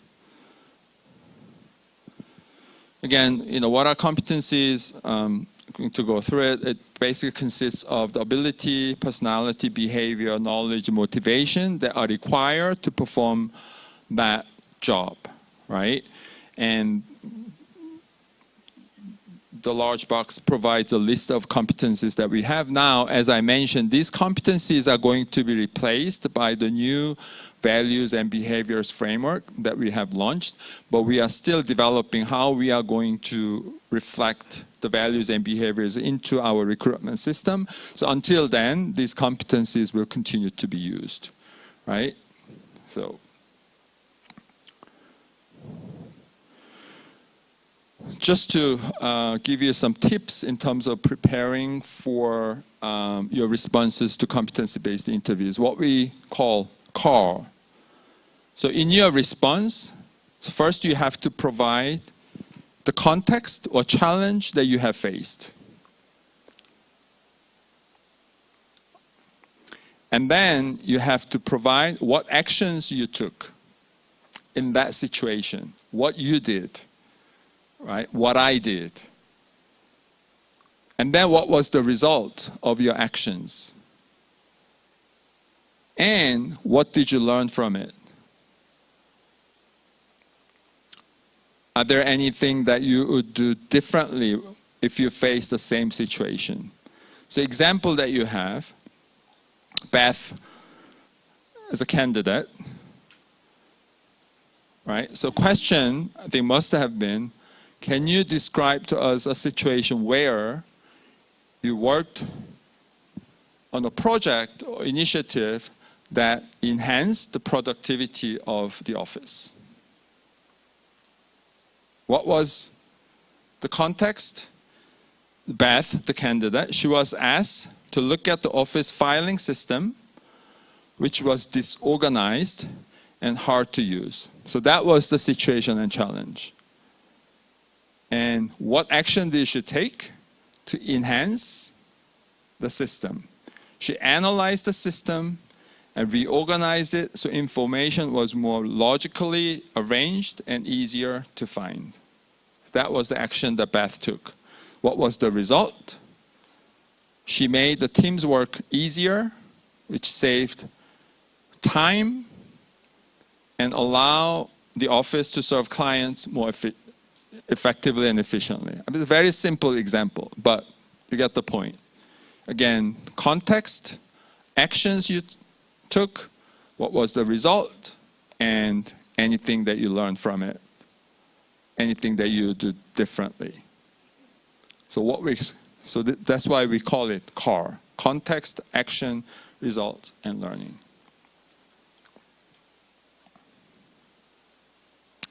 Okay, that's the end of my presentation. I'm sure you have many questions. We will have a Q&A afterwards, right? So thank you very much for listening. Now, I have more bags, so if you allow me, Sumi, I have just a few more questions, quiz.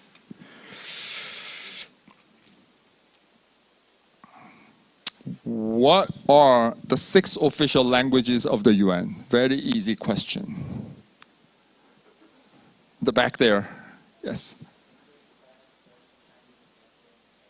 Oh, yes.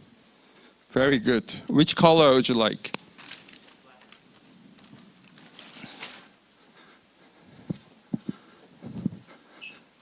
Thank you, congrats.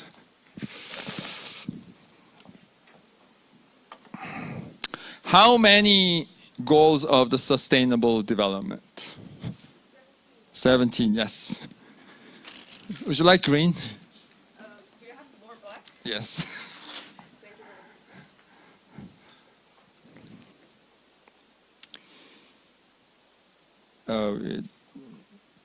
who is the second Secretary General of the United Nations? Everybody's Googling.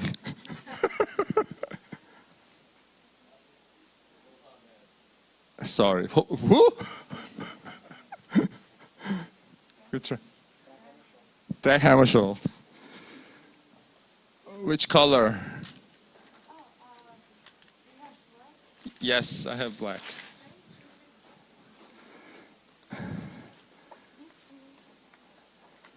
Okay, last question. When was the first General Assembly held?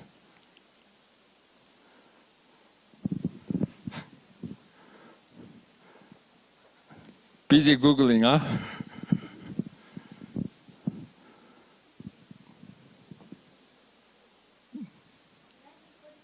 1946, yes, where?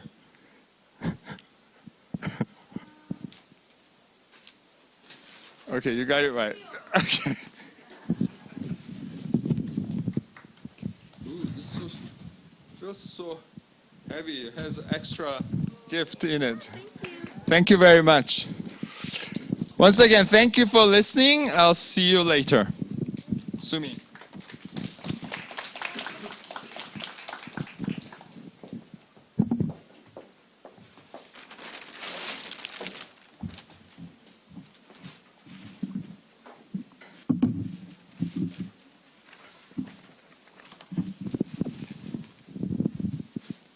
Thank you, Hong, for the entertaining and with the prize as well. I don't have the quiz, neither the prize, but I will piggyback on on Hong's the fun time. So, just moving on for the introduction of the UNESCAP. So, Hong has already sort of like outlined it earlier, but UNESCAP is actually part of the UN Secretariat. So, and it is the regional commission with the headquarter, we call it headquarter in Asia Pacific region in Bangkok, and we have about 5 sub-regional officers across the region, as well as the regional institutes, and including in Korea. So both SRO, we call it in a short form, and RI is also in Korea. So moving on, can I have the slide? So just on the overview, I will actually cut down, some of the processes and how the recruitments in the UNESCAP is, because we are part of the Secretariat. So very detailed processes that outlined by Hong earlier is the same. Is a one consistency in the policies and procedures and processes in the recruitment portal and everything, and even the new 2.0 values and behavior framework is the same that we apply. And also, I am proud to say that ESCAP is actually doing very well in the gender parity. We are actually one of the leading duty station in the Secretariat on the gender parity, and we are also focusing a lot heavily on the innovation and data strategy in 2022 and beyond. So lots of exciting things happening. And when I moved to the Bangkok last year, the first pitch from my executive secretary given to me is, Sumi, you have spent years and decades in the UN headquarters leading the innovation and crisis management. And that's what we need in the Asia Pacific to turn into a dynamic organization and really outreaching and attracting lots of young talents in the region to sort of turn over this inertia and some preconceived ideas that ESCAP is an old economic and social development, so not sort of like dynamic, exciting things happening, but it is. So with that, what we'll cover today, the next slide please, is basically what is the UNESCAP? And what do we do? And because I think Hong touched upon a very important point about, sorry, do I have to press? Sorry. Okay. So I think one thing I always say, to either at the career talk or even in the business seminar setting, if you want to apply and increase your chances, you have to know where you are going. right? You have to know what your future employer is about. And you have to see whether that matches your portfolio, your passion, and your interest. It's not just important to say that, oh, you know, because I want to work in the headquarters. Oh, I want to work in the UNICEF. Oh, I want to work in the FPA. But do you know what their mandates are? And do you know what they are looking for? Do you know whether their values are matching your values? Because I think it's very, very important to get in, but it's also very important to prosper and flourish and enjoy your work. So if your portfolio, your interest level, your values are not matching the organization that you are going for, then it is not the win-win and matchmaking between the employer and the staff. So with that, just a very, very quick overview about what's UNESCAP. So obviously, just like in the Secretariat, you know, you were founded soon after, but an interesting name, there was some name change, and it was actually in Shanghai first. And then later on, we moved to Bangkok as our Asia Pacific headquarters, right? And then, obviously, the importance of the Asia Pacific is we often forget that it's actually the region that covers the widest geographical coverage as well as the world population. But and that's also the area where most of the common agenda themes like disability, climate issues, and disaster are all happening in the Asia Pacific region that requires more attention, more creativity, more dynamic resolution and attention to this important region. So what do we do? And what is the commission? Because if you recall the ESCAP name, it's the Economic and Social Commission for Asia Pacific. So commission, in a very, very simple layman's term, would be like a miniature version of the General Assembly. So you know that in the UN headquarters, or if you watch the news, right? You always see this UN headquarters setting with a General Assembly where 53 member states meet and do the political debates and, resolutions. In the Asia Pacific, we also have a similar one that's called Commission Session, which is usually taking place in May every year. And there is where the minister level of the 53 member states of the Commission and the observer countries meet to discuss and go through the resolution with an aim to reach a resolution on the economic and social issues with a development agenda. For example, next year, Commission session in May 2023 will be on the climate action. So that is something that is both our program of work and our administrative issues are revolving around how can we actually bring all of the political players and actors to the forum, discussion forum, and then with an aim to reach a resolution that actually affects the region and beyond. So that's our key mandate. So with that, I hope I didn't break anything. So again, we are the extension of the UN Secretariat in the Asia Pacific region. And obviously, is the executive secretary is the head of the entity. We call it entity level. And many of the issues, in terms of the staff strength, there are 600 secretariat staff in the UNESCAP. But what is very important to note is that in Bangkok, in the headquarters, we have about 29 UN entities that are co-located in the ESCAP building premises. So that's like a mini UN in Thailand, and where a lot of the interagency collaboration. So if you join ESCAP, you will be having coffee with a colleague from the UNFPA, a colleague from the WAP, who is actually coming here into our premise for a meeting and discussions at UNDP and what have you. So what do we do? So that's our executive secretary. And if you see all of these like little bubbles, that is what in the UN jargon or terminology called substantive officers. So they are actually divided into the economic and social development issues. But what is commonly binding all of us in that each divisions is how can we actually address, for example, the transport, innovation theme. how can you actually do the ICT and disaster risk reduction using the data strategy? And how can you actually do the energy and environment and development, cross-cutting issues? So there are a lot of topics that are important in this region. And obviously, from your perspective, the job network, as what Hong has outlined earlier, whether it's a development net, or it's a science-related, or it's a ICT-related network, or logistics, or the administration, it's all part of this area. So there are lots and lots of different job network and opportunities there. Then, that was what I mentioned about substantive functions. Then there are also the administrative related as well as the program management and program support. So Division of Administration is what I'm heading in USCAP. And under that, we actually are the administrative support for all of the programs in the USCAP.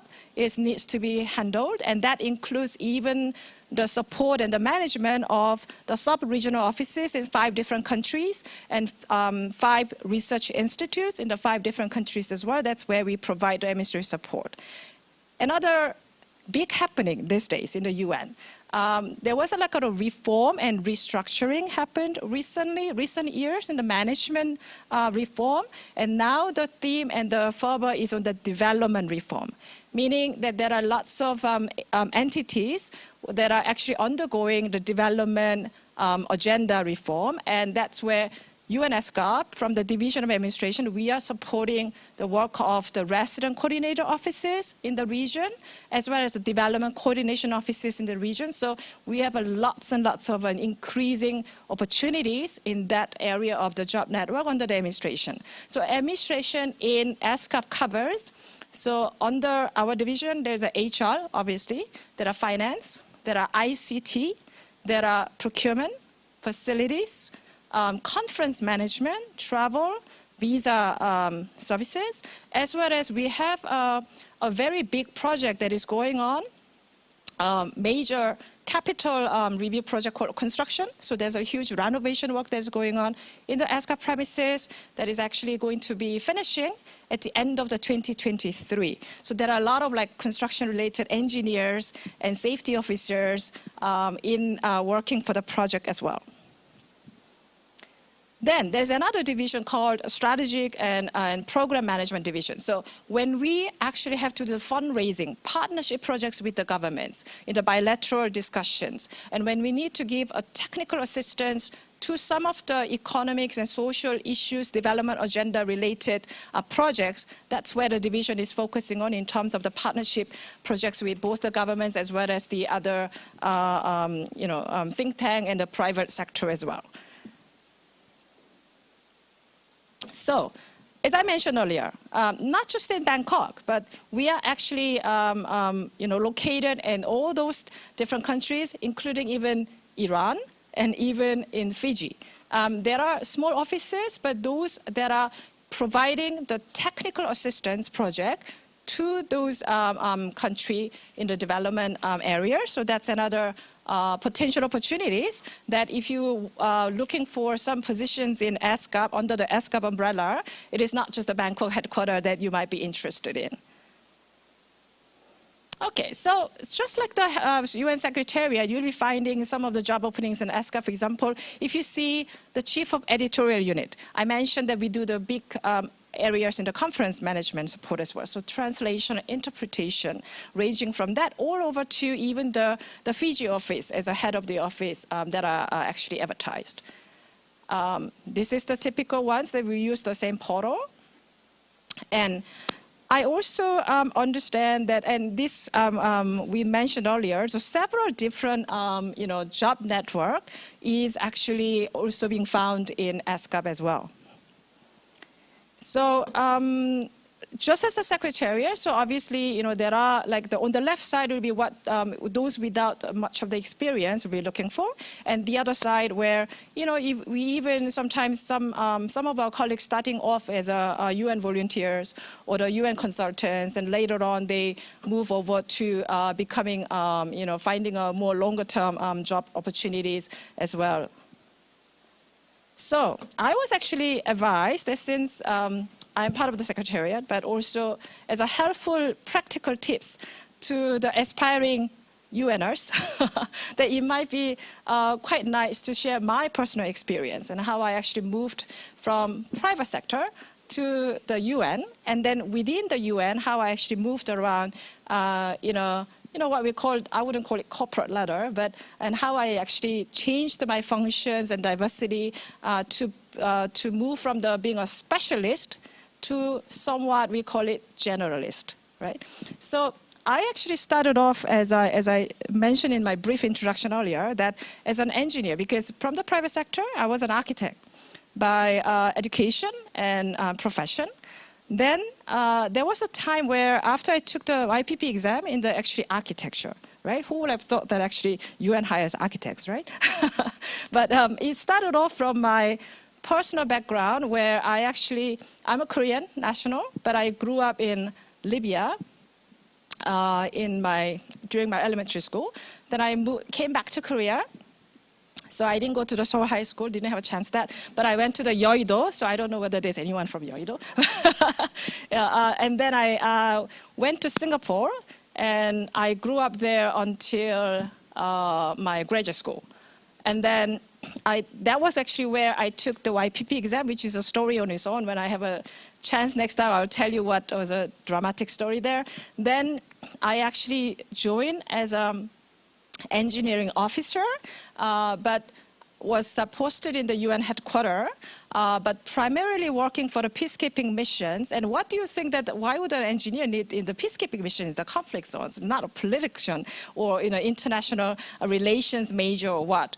There was a time where there was a lot of issues about the conflict zones where there are a lot of troops coming from the different troop contributing countries, as well as the UN officers from everywhere, from the different cultural background and all the different needs and the gender issues and what have you, right? So there was a need to have some drastic change in the master planning of the UN headquarters and the camp to sort of how do we promote this peace and security in the UN camp itself. So I was the chosen one to do for example, the different community design of the master planning in a very, very unexpected place like Darfur mission.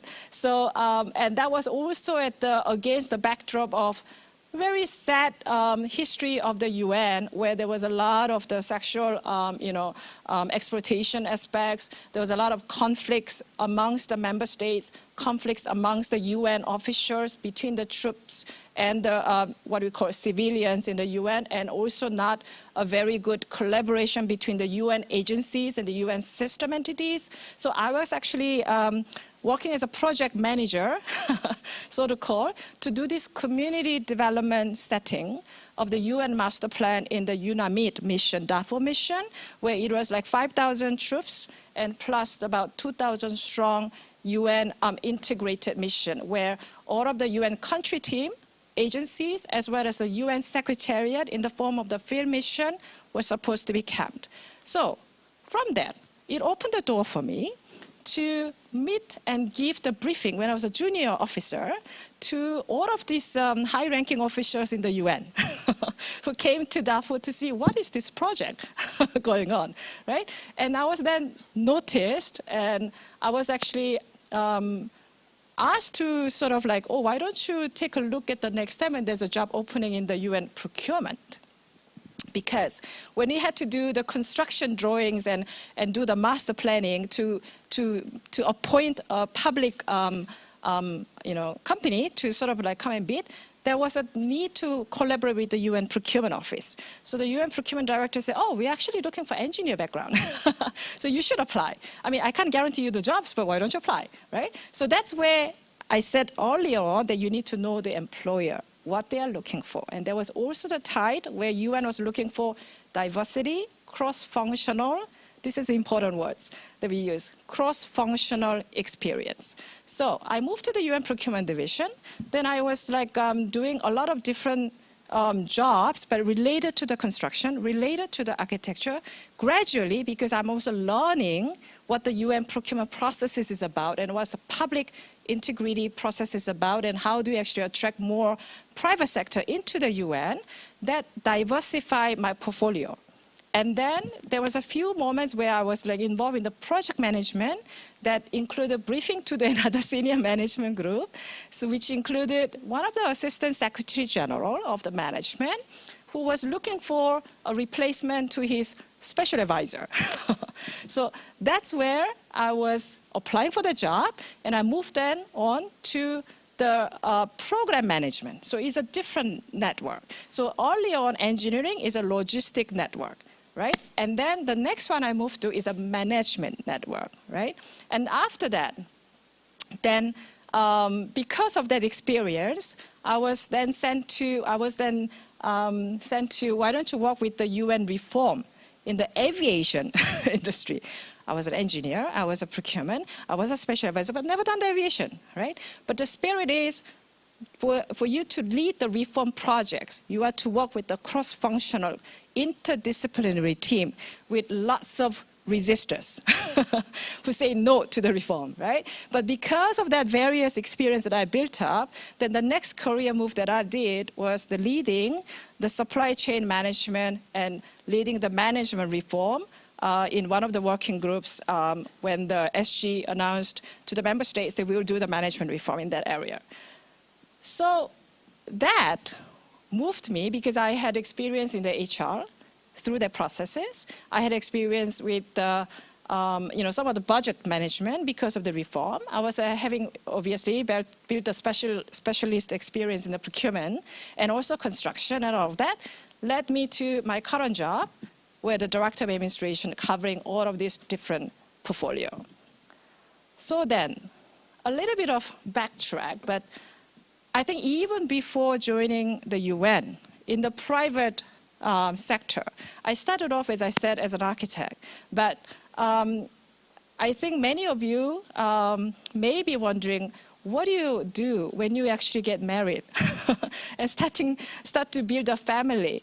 Then how do you manage your work-life balance? How do you raise your children? And if you are posted in the UN in somewhere in the Mali, what do you do with your family, right? So, and in fact, that was a challenging moment for me as well, because I got married before actually joining the UN. And what I did, which I thought at the time, right, was sort of like a backward movement for me. But I actually took a bold step to quit my job and took like 2 years, worked as a freelancer, but I wanted to do something completely different, right? And so what I did was I sort of like leveraged my urban design planning experience to join one of the research firms who actually do the market analysis in those kind of sectors.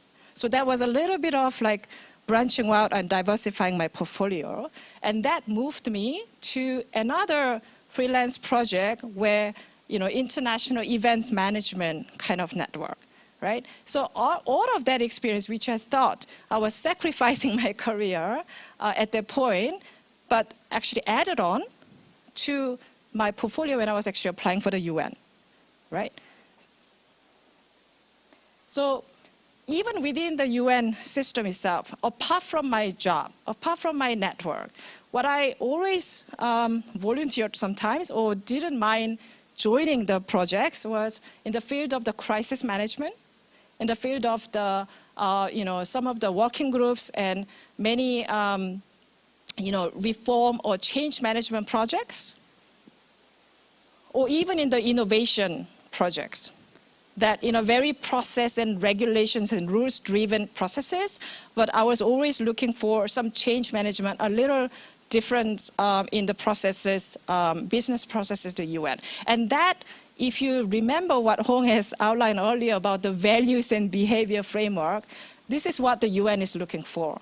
That you need to be innovative, you need to be dynamic, you need to be also compassionate and showing the humanity to many of the colleagues that you're working with from all different countries and with the background. So when you are thinking that you are actually not moving too fast ahead, or you need to take time, don't ever think that that's a negative thing. When you are actually faced with setbacks, one of the favorite question from the interview panel is not to listen from you that, oh, I never failed, or I never had a setback. That is actually the wrong response. Your model response is how you actually overcome your setbacks and challenges in life, both in your career, also even in your personal life, right? So with that, I wish you lots of luck, and positivity will pull you in the long term, and don't be afraid to cast your wide net to all of the UN network, and I hope that we can be your next employer in the near future. Thank you so much.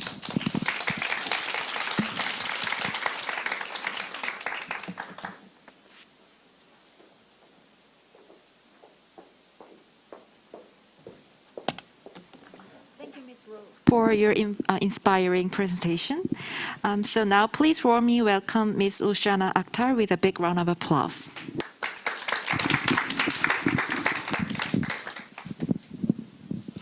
Hello, everyone. Can you hear me? Great to know. Thank you so much. I appreciate that. So I've had, the luck of being third after two great presentations, very informative, and with colleagues who have many years of experience. And I don't, not to point to how many years of experience, but very impressive careers as well. So thank you for that. So I wanted to touch upon the United Nations Population Fund, which I mentioned briefly during my introduction. And does anyone remember what UNFPA stands for? From my 2 minutes. I have no prizes, so it's not material motivation, but it helps. It has this word population in it, yes? But we'll go along. Maybe you'll remember me for different reasons, but here, who we are. So the United Nations Population Fund is the UN's Sexual and Reproductive Health Agency. That's not something anyone can say fast 5 times, right? But UN Sexual and Reproductive Health Agency. What does that mean? That seems very generic. That seems not something that you think about. And it's true. Most people, when they think of the UN, they think of World Food Program, because food, essential. They think of housing. They think of humanitarian aid. But they don't think sexual and reproductive health and rights. But if you get up in the morning and you are healthy, you can do anything. Right. And if you get up in the morning and you're healthy and you're safe and you have choices, you have many more opportunities to do anything that you would like. Not to embarrass anyone, but anyone have children right now? Besides my colleagues who were here before? If you raise your hand, it's okay. I have children. And I would say one of the things that I have done in my time is that I have made choices of when I want to have children, if I want to have children, how many children I want to have. Do I want to have them 5 years apart or 2 years apart, as I have built my career and made other life decisions? And we don't think about it, but it is very much to the core. Your choices, being able to choose these basic decisions that we are lucky to be able to make for ourselves, have an impact on whether you're pursuing an education or doing a career or doing everything, because this has an impact on not just your family, not just your life and your livelihood, but even your society, in terms of if your population is growing, if your population is decreasing, planning how many universities seats will be required. Everything kind of ties to this basic core, almost human right, definitely a human right, but not something we think about. So our mission, it's been a long one, but is to deliver a world where every pregnancy is wanted, and every childbirth is safe, and every young person's potential is fulfilled. Which is why I'm really happy to be here today, because I know that the Seoul's government, as well as MOFA, has been working to fulfill your potential as citizens. So I was going to start off with a short video. I hope it works. And I'm used to touchscreen. Apologies. Let me see. And we'll watch the video together if it works. Is this connected to the internet? Yeah? Okay. I can go on to the next slide in the meantime, and we can always come back. So this is something you saw before. Ooh. Let me go back one. The United Nations system, it's something you can Google. It's available everywhere. And it was shown before, but I wanted to just point to it to say, can anyone find the UN Population Fund? It's very small print, right? But this is one of the things you need to get to know when you're interested in a career in the UN, because as mentioned previously, the UN hires doctors, but it also hires procurement professionals. It also hires architects. So if you're interested in doing a keyword search, Control F, find this document, Control F, see what you're interested in. There's different things. No one has found UNFPA. I can keep talking. You know that's not fair, right? Yes? Tell me, what color? The lady in blue. Yes.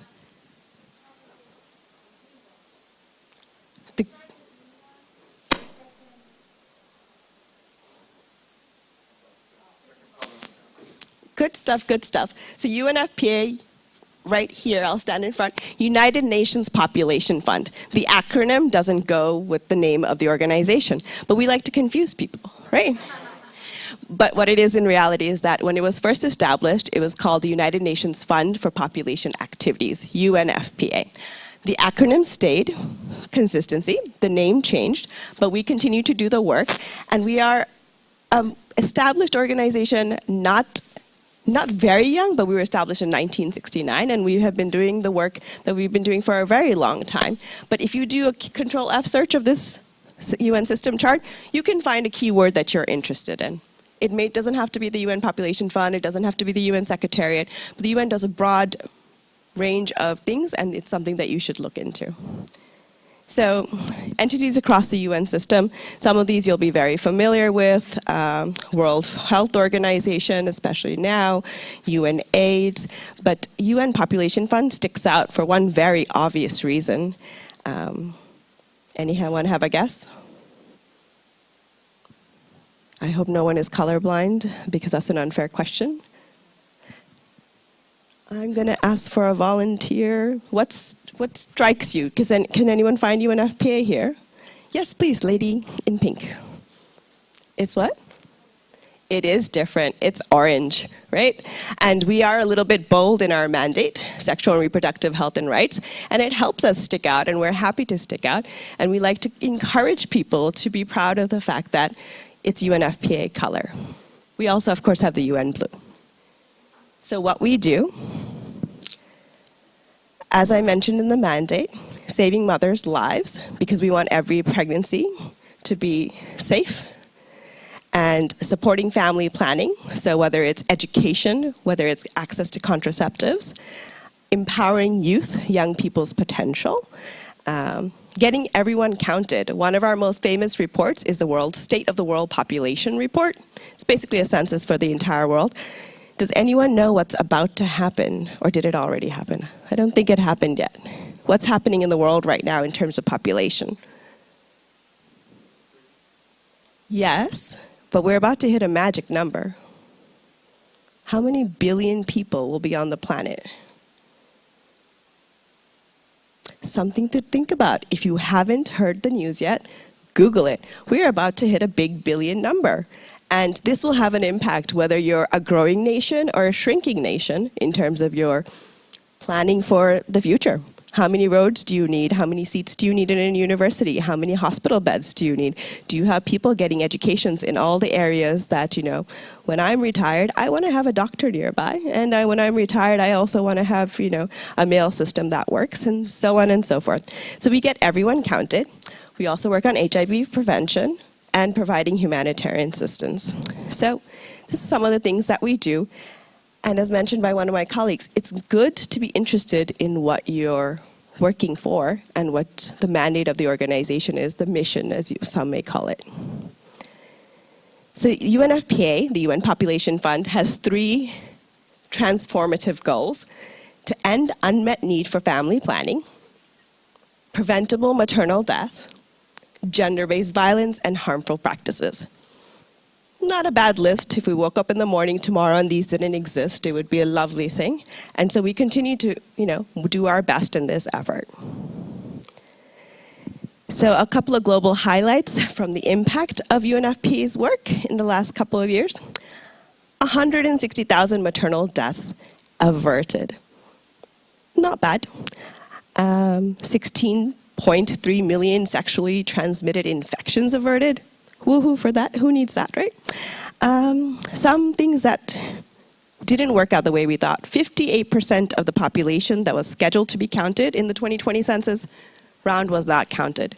But, sorry, 58.2% were counted. We expected a higher number. But then who knew there would be a global pandemic? But we adjust. And then some things that we perhaps should give more thought to. When you have contraceptives available, there's 254 million couple years of protection. So couples protected for contraceptives procured by Unfpa. So there's an impact of things that you did, and there's an impact of things that you prevented from happening. And these are some of the areas where Unfpa works. Something that I can relate to, because now I have 3 children, and I don't intend to have any more, because I'm happy with the number that I have. And in Unfpa, I can walk around and say, my last child, because it's normal to be able to say, I'm planning how many kids I'm going to have. And so 58.7 million unintended pregnancies averted. So where we work, this is loading, but basically our headquarters is in New York, which is where I'm based currently. We have 6 regional offices going from Panama to Dakar to Cairo, Bangkok, Istanbul, and Johannesburg. We also function in over 150 duty stations around the world. So if you're looking potentially for an international career, this would be one space. Some of the areas that you would expect: reproductive health in terms of our recruitment profiles, adolescent and youth, because we work for young people, gender and human rights, but then also resource mobilization, because we need to raise funds to do the work that we do. Operations, that was mentioned, and of course humanitarian response, gender-based violence. Do feel free. We had a QR code at the beginning, but I'll show it again so that you can learn more about UNFPA. Our workforce, we are smaller. We are 5,000 people globally. That's all humans in the organization. We have a very good gender balance. It's been around for many years, and it's usually 50% to 50% or 51%. So I'm speaking of the women balance, female to male. We have people from 169 different nationalities, 250 plus duty stations in 150 countries and territories.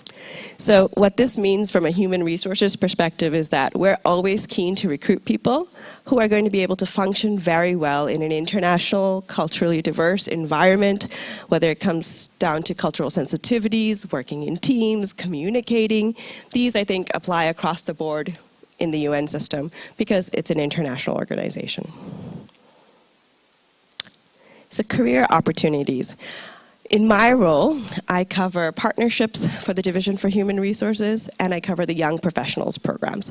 So I started off as an intern while I was doing my master's, and I started doing, it was a summer internship. So full-time summer internship, it was a great experience. And then they offered me a part-time internship while I started my fall semester, and I was just like, oh, that can work. And then one thing became another. Someone was going on a contract break, which is sometimes required, and I had an opportunity to do a 40-day consultancy, and I thought, in between semesters, 40 days is nothing. I'm happy to take the work experience, add it to my resume. This will create more opportunities when I graduate. So I took a 40-day consultancy, and I was concentrating on graduating because everybody wants to graduate. And then I got another consultancy, and it was part-time, and I was like, okay, I can do this, I can juggle.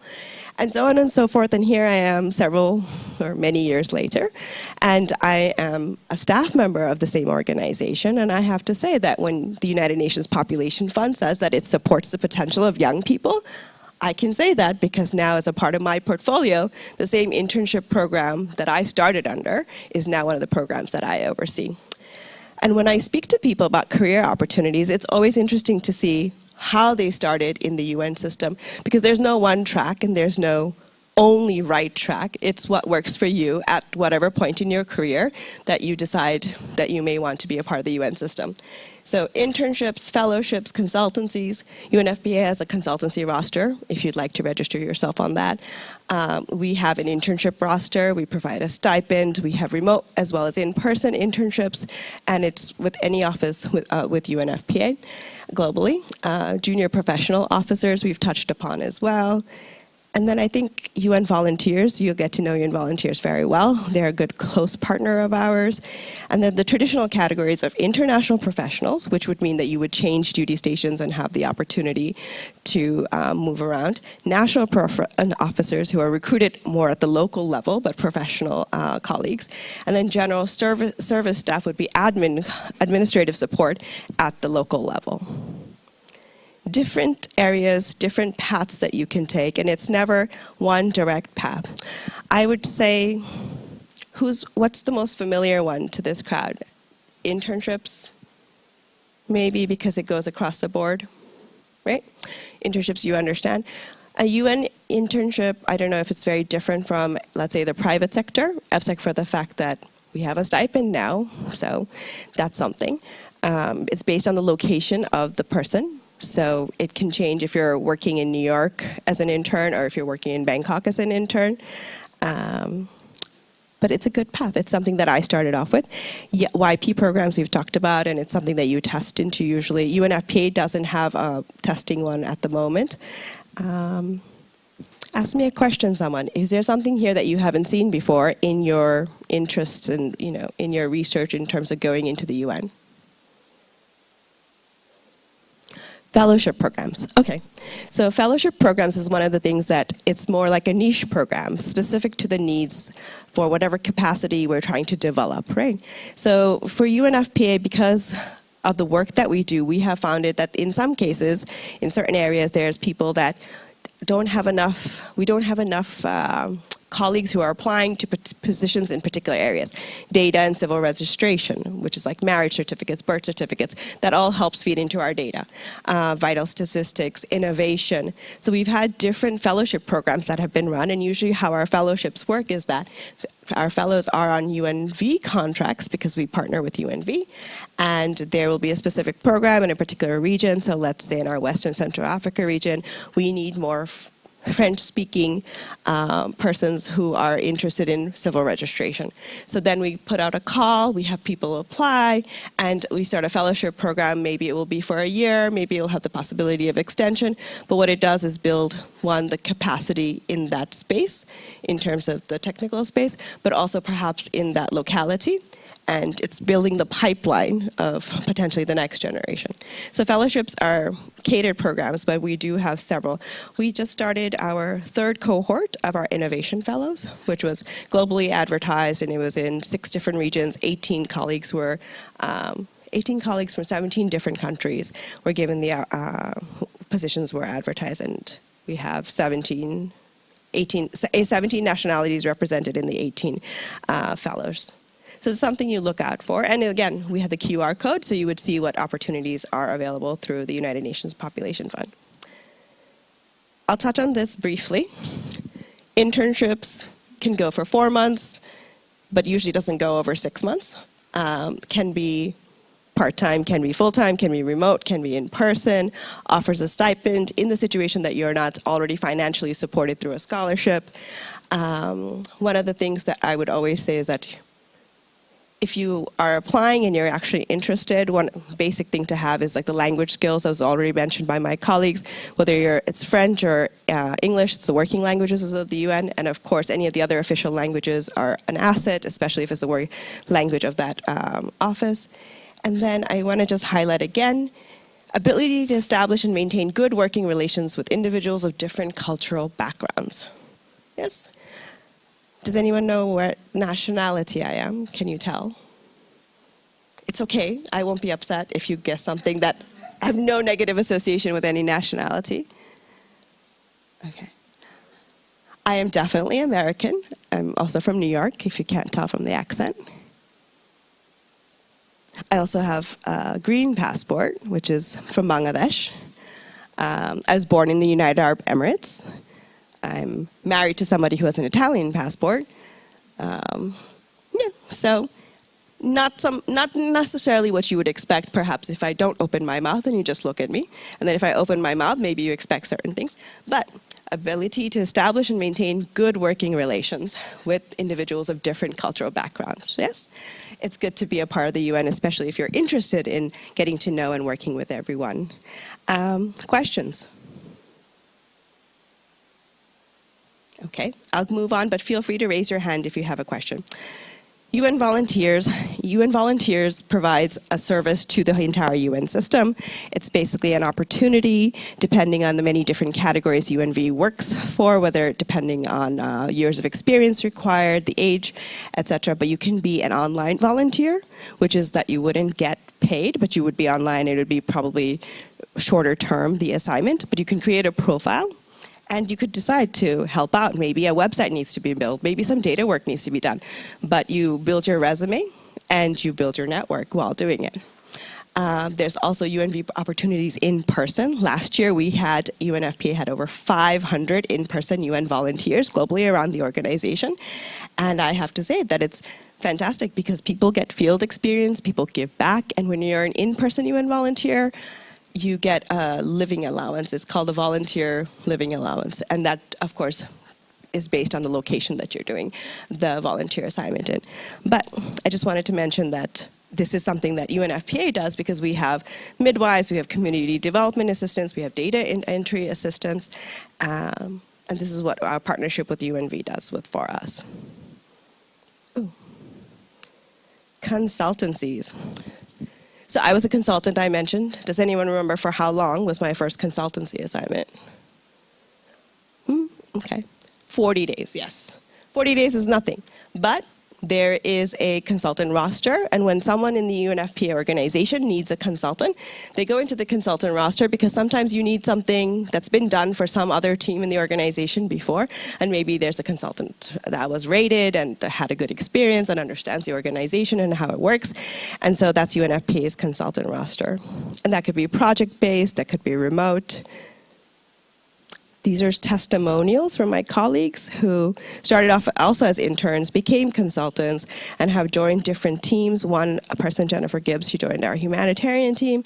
Another colleague, Fabrina Putri, and these are people I personally have worked with and continue to work with, joined the HR team in our Istanbul regional office. So professional staff recruitment is much the way that it was explained previously by my colleagues. The only thing, let's say, maybe UNFPA could be different about is that we don't count internship experience as work experience. When you're counting the 2 years, let's say, for bullet point number 3, P2 requires minimum 2 years of work experience. If your work experience, you're counting it and you have 2 years, UNFPA, unfortunately, at this point in time, doesn't count internship experience as being work experience. It would have to be post-bachelor's, 2 years of work experience, paid, full-time, or part-time, we would adjust it. But that's something to know when you're applying to organizations. How do they consider your work experience and how do they count it? Because automated software will count you out if you don't meet the requirement. So also be careful about dates. In the US, we write month first, and then we write the date, and then we write the year. So whatever system you're going into, make sure you put in your dates accurately. Also, sometimes organizations don't count it. If you were doing your graduate degree and working, they'll count your graduate degree but not give you double credit for the same amount of time. Like they won't give credit for work experience for the same time that's allocated also for your degree. So things to know so that you apply and you put in the information accurately. This has been covered, work experience in terms of the explanation of how many years of experience compared to the level.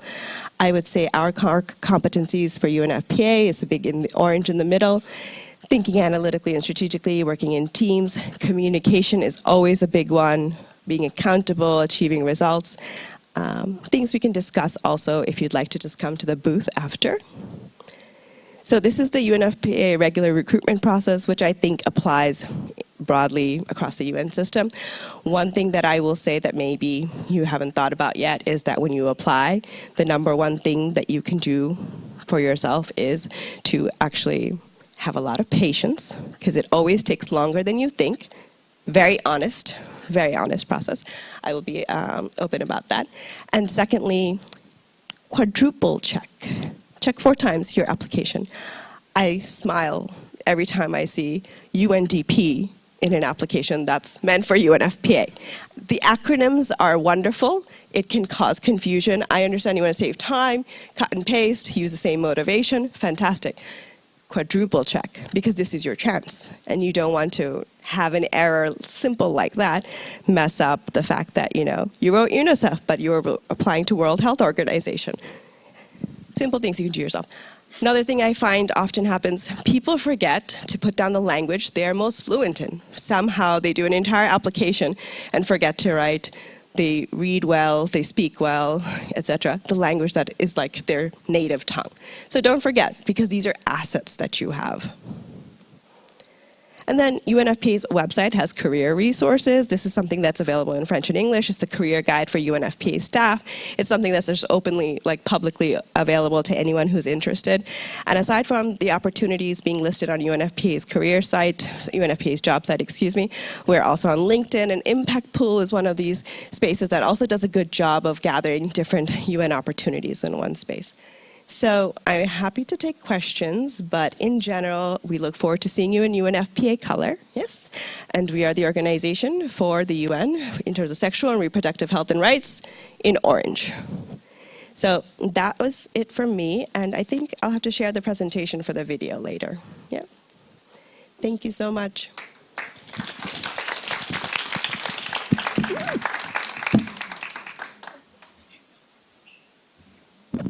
Okay, thank you, and please give a big round of applause to all speakers. And we now proceed to the Q&A sessions.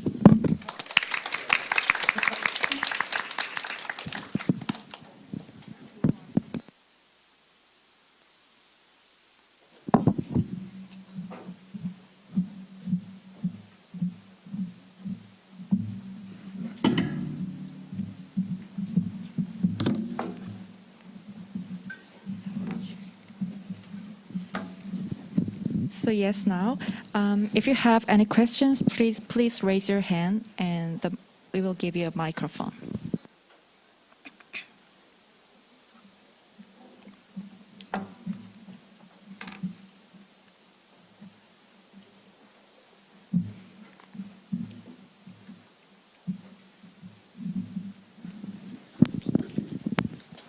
Thank you for your great speech. That was really inspiring and definitely helpful. Thank you for all. And so basically I have one question for Ms. Sumiro and one question for Ms. Lushana Akhtar, if I pronounce it well. So my question is that in your, so for Sumiro, on your slides, there was a one with stream of programs, and I saw there was a trade, investment, innovation, and one was macroeconomic policy. So basically, I'm doing my undergraduate in economics, and I was curious, do you think either of the macro, micro, is it more helpful, or is it just kind of indifferent? Because I'm indifferent, but I'm not sure which stream you guys are more interested in. Yeah, so that's my question. And the second question to Ms. Lushana is in terms of the intern, because I'm still in my undergrad, if I choose to go to other countries other than Korea, do I get the visa support? I am curious about that, because basically I'm studying in UK, so I think if right now I'm resting, so if I go back, I think I can work in UK, but I'm not sure about the other countries. So yeah, thank you for your support. Okay, thank you for the question. So let me start. So in terms of so in the UNESCAP, there are many colleagues with the economics background. There are also many economics affairs officers, and several of our colleagues are even holding PhD degree, right? What I can say in a very simple, conclusive nutshell is that you don't have to worry too much about that detailed level of your specialty in the economics field, whether that one will favor or the other, right? So when we are looking out for the job opening, we call it job opening in the UN, there will be the education field where they will say, if you have an economics background. It never says macroeconomics or the micro or even in some of the specialty areas. And then there is always the area where equivalent. Right? So because we as an employer, I think that is even consistent with the UN other agencies and funds and programs, that we are very mindful that we are looking out for the talent from 193 member states, right? And every member state have a different educational policies or in the curriculum in the universities and higher postgraduate degrees and so on. So we will never really go into that specific field, but we'll always say a little bit more generic level and then equivalent. So I think the detail you probably want to look at is when you read the job descriptions, it looks like we are looking for a superhuman being, right?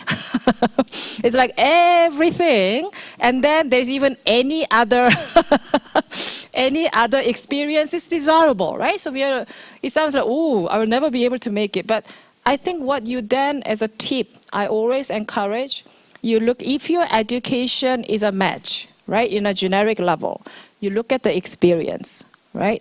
And depending on the level, some levels we hardly require experience, but if you have anything like even an internship experience, it counts. And it's very valid, right?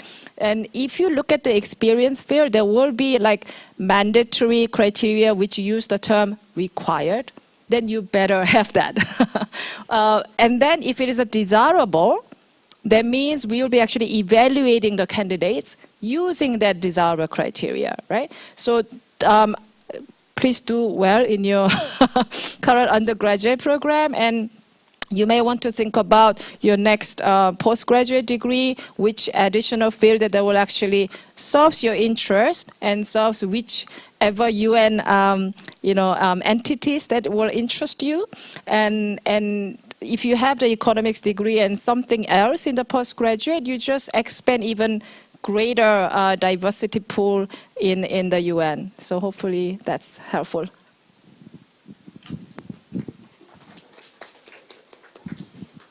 I agree with everything she said. All truth, I can back that up. In terms of the second question, for internships and visa support, we do provide a letter so that the host government, wherever the office is that you're applying to, can know that this is the purpose that you're coming from. Of course, it's always the host government's right to issue the visa or not issue the visa. But for example, I'm based in headquarters in New York for Unfpa, and we do provide a letter so that interns working for the UN Population Fund can come in with the appropriate visa as deemed appropriate by the U.S. government. I hope that helps.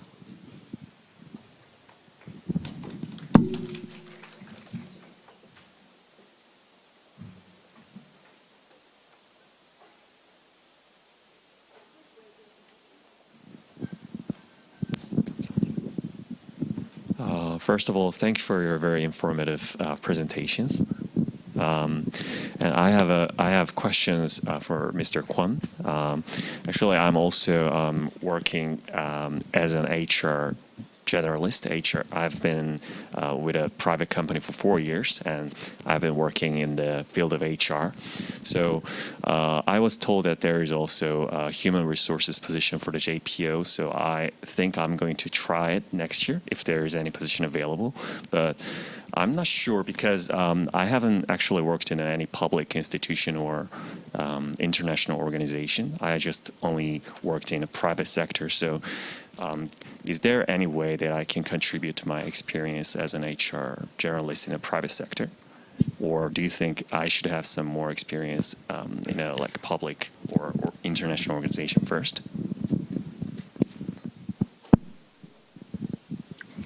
Thank you for the question. It's a very good question.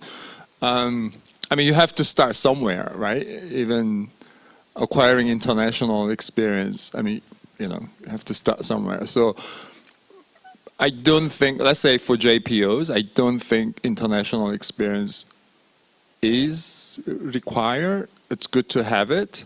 But if you have, just domestic, let's say, national experience, I think that helps.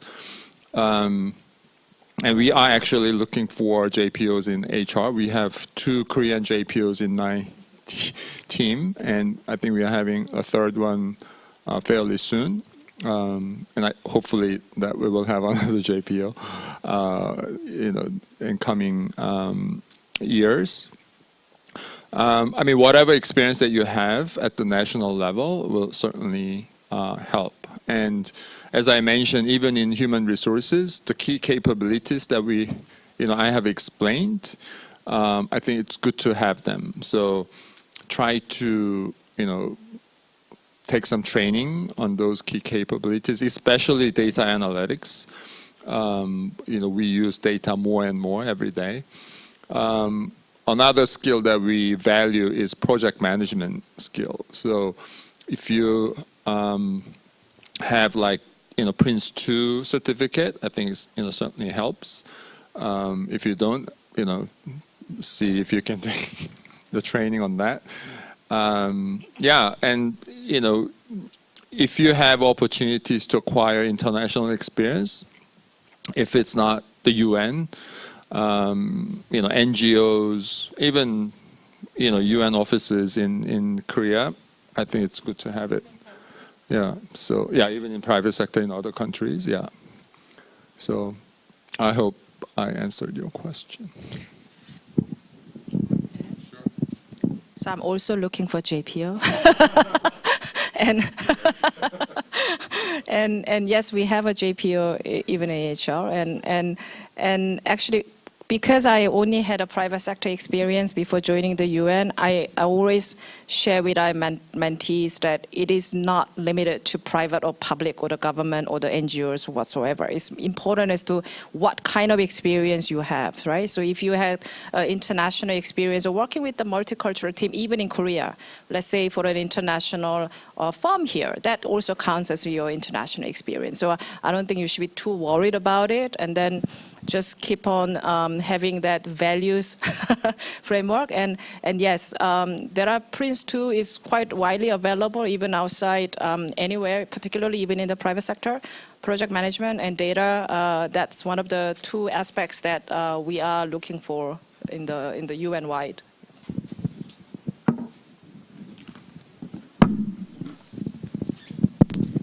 And if I can just add, great point about the private sector, because I did move from the private sector to the UN, and it's not that it's held against you, and what she said about international companies can also help. And then there's also the Society for Human Resource Management, which is based out of the US.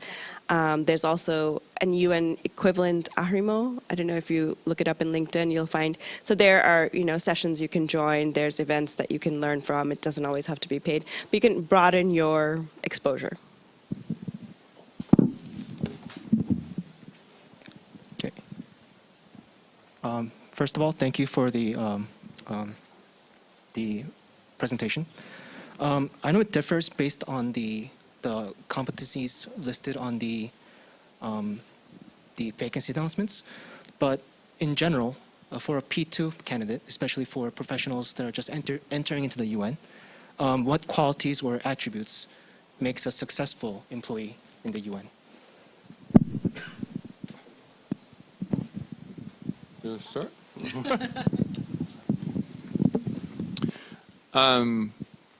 I think what we are looking for at the sort of junior level is the passion for the objective of the UN and purpose of the UN, aspiring to contribute to peace of the world and welfare of the people, sort of at the high level, motivation, engagement. We also look for openness, flexibility, and competencies, as I mentioned, planning and organizing, teamwork, communication, and also we don't require compared to mid-level or senior level positions, sort of great extent of experience, or knowledge, but you should have certain knowledge in the area that you are interested in applying for jobs. So yeah, those are the traits. And as I mentioned, the values and behaviors, are going to replace competencies. So those traits we'll look for. And also, diversity, equity, and inclusion, respecting one another, valuing one another. I think that's becoming more important in our workplace and also in functions. So I think those are some of the traits, if you want to add. Maybe it'll be best if I share my example as a junior officer interview, which actually talked about motivation and about the passion and why. The panel asked me, why do I want to work in the UN, right? So the motivation related question, right? And they actually asked me, like, am I ready for the mobility? Am I ready to work for the UN, right? And at the time that I was actually interviewing, I said, when I took the exam in the YPP exam, I was actually 36 weeks pregnant. And I flew from Singapore to Bangkok to take the 2 days, 3-hour exam question with my baby inside, which was actually upside down. And then my husband was actually waiting outside the Bangkok office. Actually, interestingly, I took the exam in UNESCAP headquarters. So he was actually working outside he was actually waiting for me outside the exam hall. And because it was a same global time zone that the exam starts in every UN duty station officers, in Bangkok, I started the exam at 9 p.m. or 8 p.m. and it's finished at 11 p.m. So that's the time where there's no AC after work hours outside the exam hall. So my husband was fighting with the mosquitoes and the heat, right? Waiting for 2 days. So I said, if it's not just me who is ready to join the UN, but my whole family, including my baby inside my belly, was ready for the UN. And the reason I quit the private sector to join the UN was I wanted to do something bigger than just profiting my big boss, but something greater calling out there so that I can go home, even if the job or the day was difficult and setbacks and challenges. At least I feel that I contributed something to make the world better, slightly better tomorrow. So I guess that passed.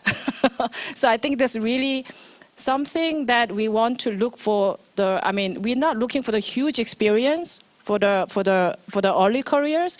We are looking for the right values, motivation, and whether you are ready to serve the world, and whether you actually have some of the experience we all mentioned about, data analytics. But even if you're not had that, don't worry.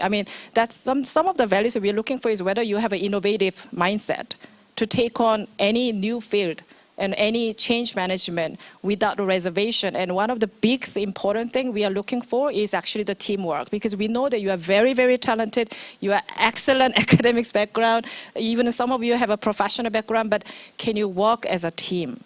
Because we can't survive in the, to resolve the world conflict without actually having a good teamwork spirit within the UN offices. So I think that's really what we are looking for. Just to go back maybe 3 minutes or something, when you do apply to a job as a job vacancy, right, download that vacancy, save it, file it in the same place where you file your application that you submitted, and keep track of what you applied for, because when you get the call for the test, you want to be able to find that vacancy. But what happens is that when it closes, let's say it's advertised for 1 month, there's 1 month of opportunity for you to download it. After that, it's gone. So you can't refer to what did they, ask for. What is it that I submitted that got me the opportunity, the call, the invitation for the test or the invitation for the interview. And you will get there at some point. Whatever situation works for you, save the vacancy. It will serve you well. For the UN Population Fund specifically, because we are a part of the funds and programs, it's always important for us when we ask what's your motivation to not just have the generic, I want to work for the UN.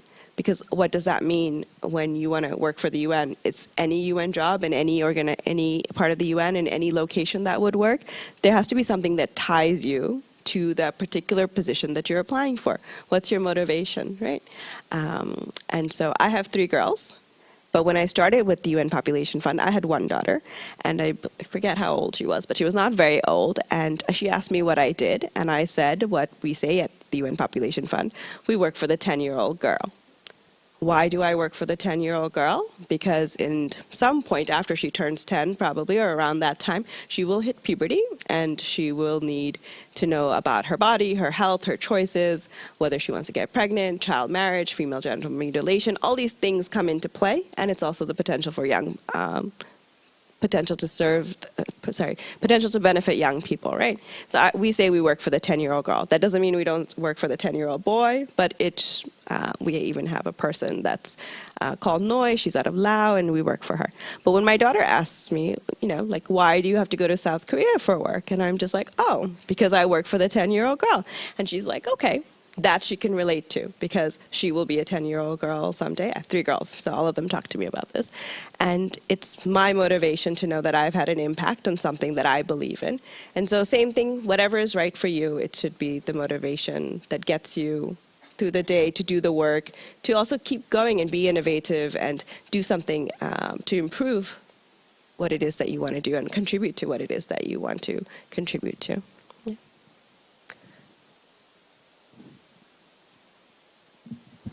Hello. So I have a quick, general, but also quite personal question. So I have 2 nationalities. I have a French and a Korean passport.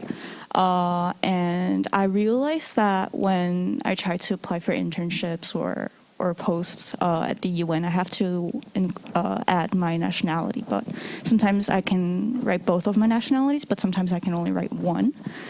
So for example, for the UN Global Talent Pool, I could only write one nationality. And I was curious if nationality matters to get a job, and if you have any advice from the HR or administrative perspective. Yes, thank you. For the UN Secretariat, as I mentioned, Korea is underrepresented. So we now ask managers to give some sort of priority consideration to underrepresented member state, candidates from underrepresented member states. So from that perspective, Korea is, I think, more helpful than France. So I would say yes. Korean nationality is more advantageous, and also YPP. YPP is not offered to France. It's only offered on an underrepresented member state. So from that perspective, Korea is also more advantageous. Now, once you, let's say, get into the UN Secretariat, you will have the opportunity to change the nationality once for good reasons. So, yeah, I think that's what I would say now.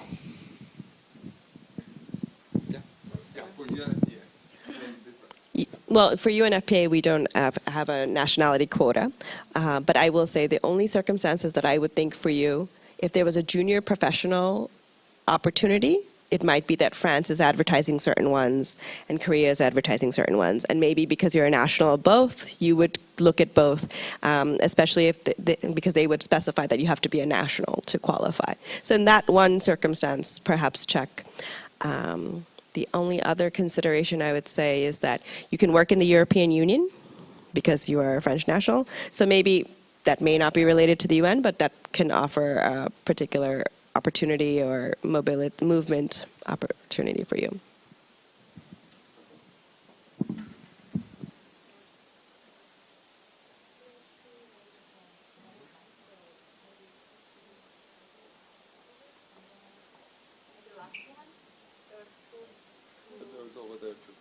Yeah, I think he was. There was two. Yeah. One here and one here.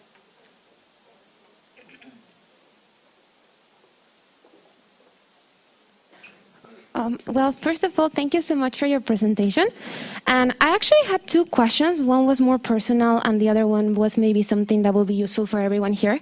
But after hearing the last question, a third one was popped up in my head. I'm actually half Mexican, half Iranian. And I've done all my studies with my Mexican passport. But in case I wanted to apply for the UN, would I be required to mention that I'm also Iranian, even though all my studies are with my Mexican name? Will that affect my application? And now the other two questions is, the first one is, I'm actually trying to pursue an MBA. I'm currently an undergraduate, but the whole idea of an MBA goes completely against what an international organization is. In a general sense, right? But I believe there's a lot of skills that could be useful as data analytics or management, project administration, and all of those. So I was wondering what would be your opinion regarding pursuing an MBA, even though you still want to pursue a career in NGOs? And the second one is regarding the core competencies and skills. So when we're writing our application and our motivation letter, sometimes us as applicants, we're confused as to whether we should put exactly the keywords that are said in the application, or if we should give examples of how we believe we have acquired those skills. So for instance, if I say that I come from a multicultural background, and because of that, I'm really good at team playing or understanding other cultures, should I say it with those specific words? Or should I mention the fact that I've already worked with multicultural people, and I'm multicultural myself, and I study abroad, even though I'm not even from Korea, for instance? So what would be the strategy that we should use when wording our motivation letters? Thank you.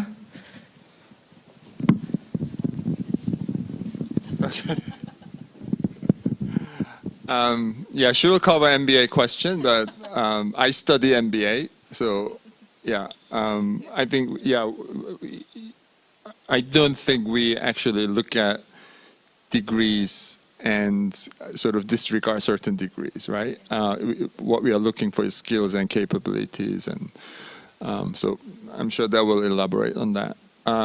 In terms of nationality question, Mexican or Iranian, for the UN Secretariat, you can list both. We actually ask for, you know, all the nationalities that you have, at least two, if I'm not mistaken, in the application. So now, depending on, because of the quota system, the representation status of member states change. So sometimes Mexican can be underrepresented and Iranian can be, you know, within or overrepresented. I think that list is provided on our website. So you can use that as a reference point, but yeah, you should list both nationalities in your application. And we don't discriminate, you know, any nationality, and you know, we are the UN. So in terms of motivation statement, I think I would say is you should, you know, we have changed the approach a little bit. So motivation statement, as I mentioned, is not about description of your, you know, skills or experience. It's about why you are interested in this job and what you will bring to contribute to the work. So you should be very honest about why you are passionate about it, why you are motivated to join the UN, and why you are motivated to, you know, do that job. So you should be honest, and yeah. Okay, I offer to provide the clarification on the MBA because I'm the only one who hasn't done the MBA, unlike both of them. So, two areas, right? I don't think you should be overly worried whether in fact, I will actually respectfully disagree that the MBA is actually counterproductive or not in alignment with the UN values, right? We want a lot of the business approach, business perspectives in the UN program management. There are many, many job occupation groups within the UN work that MBA is actually beneficial and helpful in the approach, right? But even without the MBA, I mean, in the several career prospects that I did, MBA was one of the requirements, right? below the recommended or desirable. I didn't have the MBA, but I said equivalent, right? So I had many experiences in the project management, in the field of some of the program management, even in the private sector, and once I joined the UN. So that is actually the progressive experience that we're looking for, and whether you have the MBA or whether you don't have the MBA, it is actually what kind of experience that you bring along. And if you have done the equivalent experience that could actually augment that, then that's what we are looking for. I will just say that every organization has a business side. There's accounting, there's finance, there's management. So it's not that you cannot have a degree in a particular thing, a master's or master's in business administration, that won't be applicable. Right? You have to just see what it is about your degree that ties to the position that you're applying for that specific role. I have a master's in business administration. I majored in international business and human resources. My internship with the UN Population Fund was in human resources, which is what got my start in the UN. So it can relate 100%.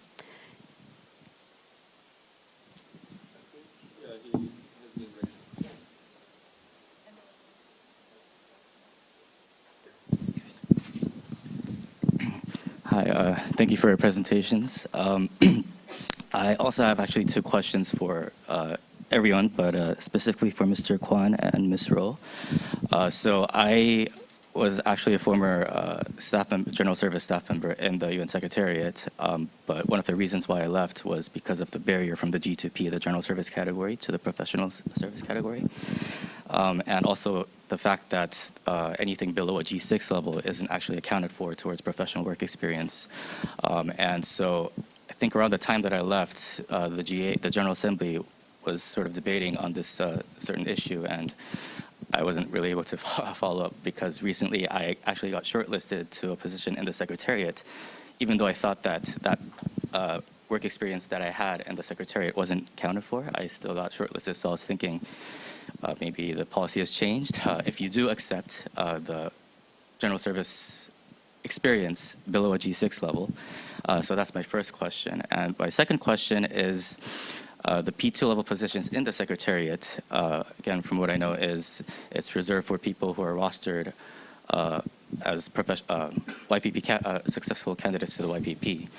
And so the P3 level positions are kind of really the competitive positions to have a fixed term position. And so I was just wondering if you have any numbers or like maybe a general figure of Korean JPOs who have become fixed term P3 level staff members, because I was also sort of reluctant to apply to some JPO programs in the Secretariat because of this. Because of this. So yeah, those are my two questions. Thank you. If I may just go backwards, JPOs, I mean, Korean JPOs bring a lot of good quality. And, you know, we work hard, diligent, smart, analytical, team player, humble, modest. These are all good qualities. And, I mean, at least based on my experience, you know, I try to retain Korean JPOs as much as possible. And so far, I do have, I think, 100% success rate. So I may not be able to offer, you know, fixed term right away. So, you know, offer temporary opportunity for, you know, 3 to 6 months or even up to a year. Then, you know, when a regular position opens up, then, you know, we try to retain the JPO. So I think JPO is a good avenue to, you know, get into the UN system.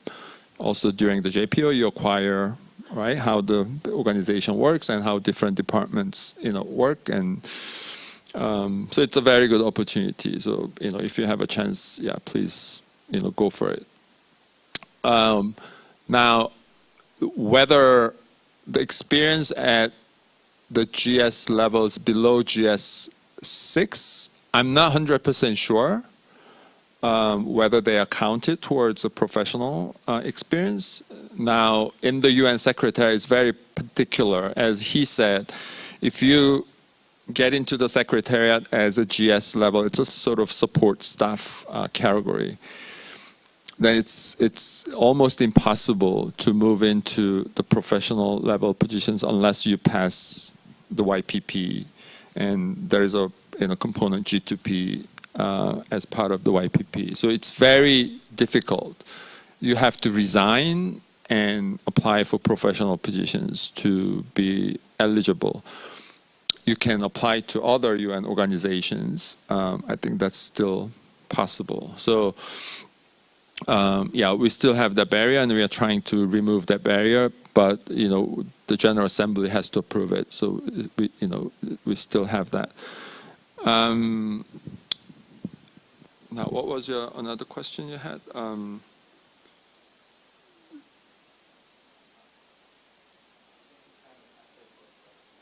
Okay. I thought you had another question. But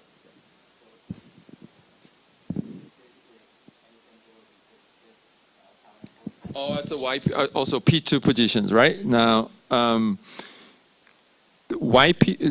P2 positions that are regular budget.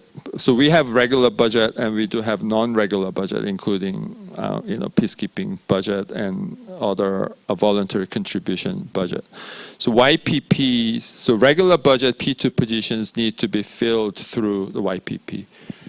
However, non-regular budget P2 positions are advertised and filled through the regular recruitment process. So when you see P2 positions in our career portal, those are non-regular budget P2 positions, and those are open to anybody who who are qualified and suitable for. So yeah, I don't have the ratio of how many YPP and how many non-YPP, but I think every year we do have more than 100 YPP positions filled. So, but just to add, I mean, P2 is actually relatively smaller pool than the P3, right? So P3 is actually the backbone of the UN, if I put it that way. And that's why P3, we accept both the YPP candidate, but also the fixed term from externals.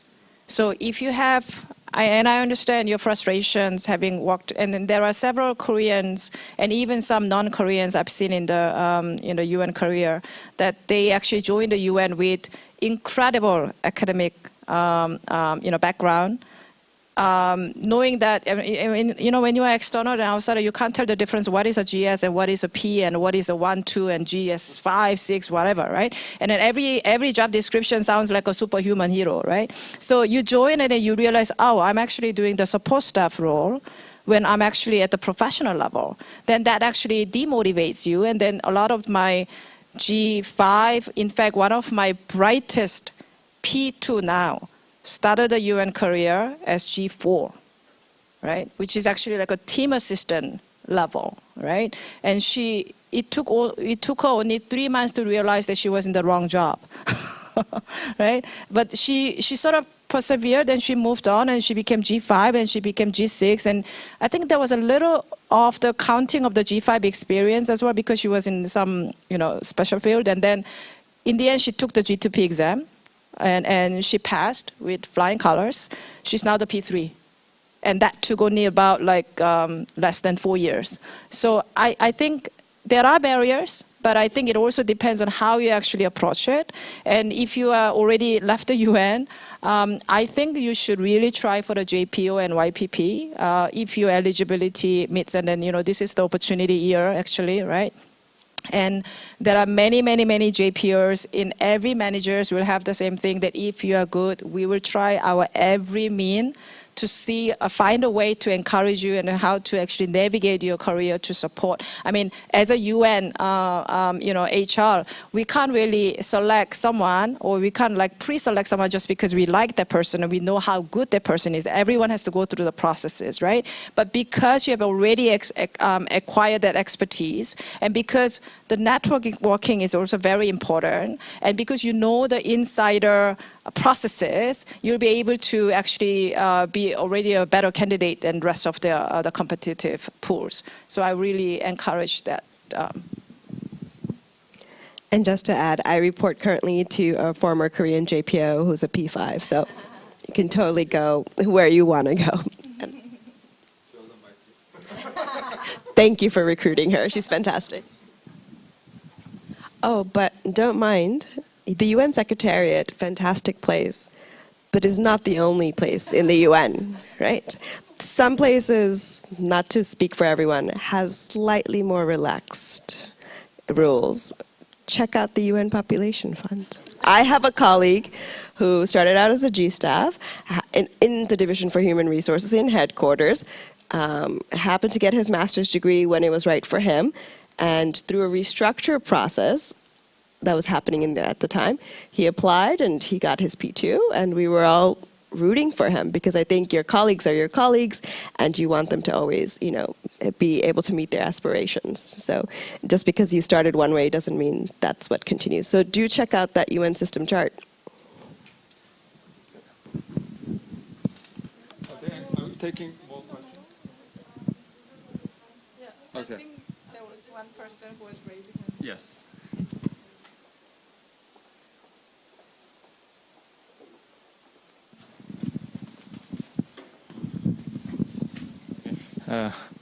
Thank you for giving me a chance. My name is Kang, and I am 32 years old, and guess I'm the first man and last person who, frankly speak, its age. So that means that I have very limited chance for applying JPO and YPP because the limit is 32 years old. So guess I need to apply for UN Carriers job opening.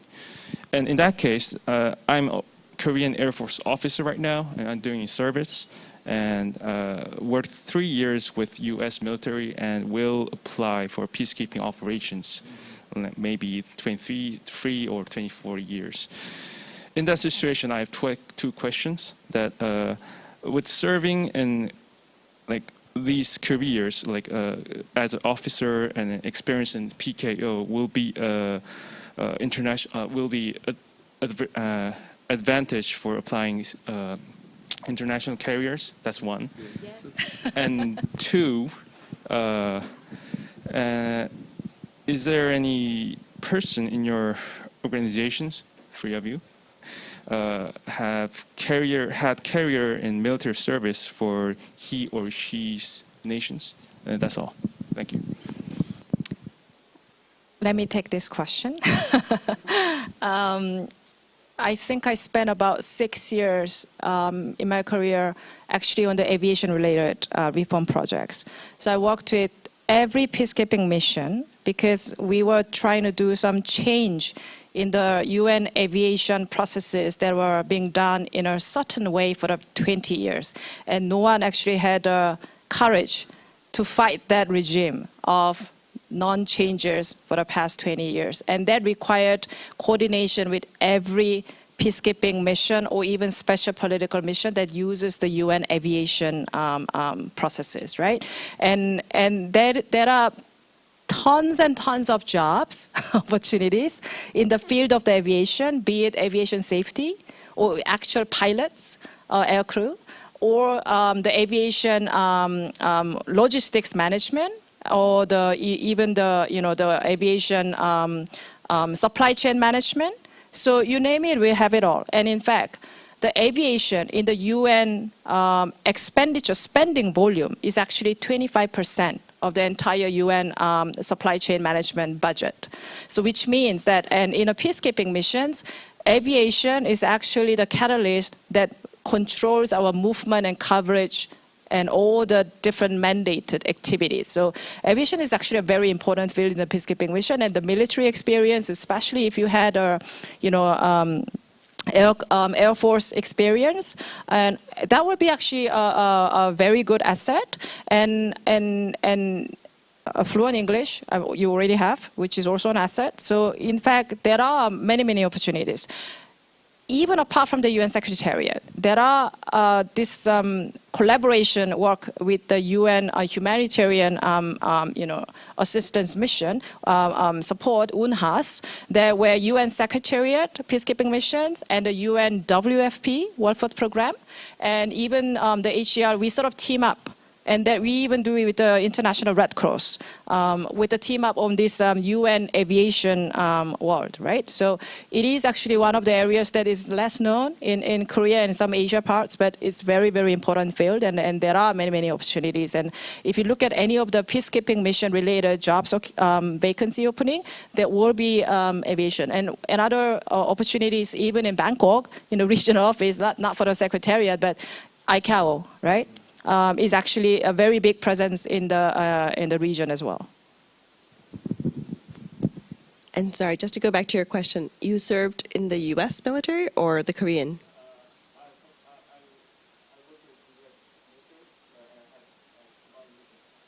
Okay, because I think for the Korean JPO program, there is, if you served with the Korean military service, there is, yeah. Even in the UN Secretariat, especially the aviation, we actually count it. Yes. And then the age limit is a little bit long, more than 32 years if you did. It says 1 year of I can show you on my screen. For the JPO specific program, if you'd served with the Korean military.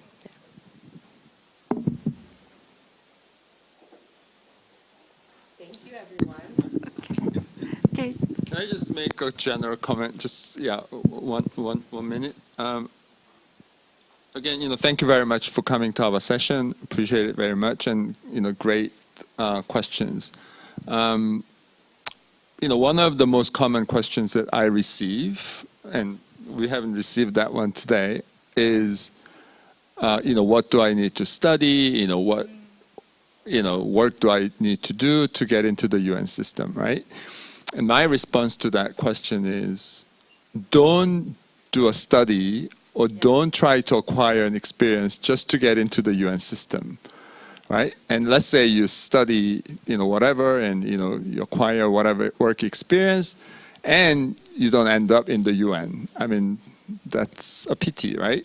So do whatever you are passionate about, do whatever you want to study, and it happens that it lands you in the UN system. I think that's great.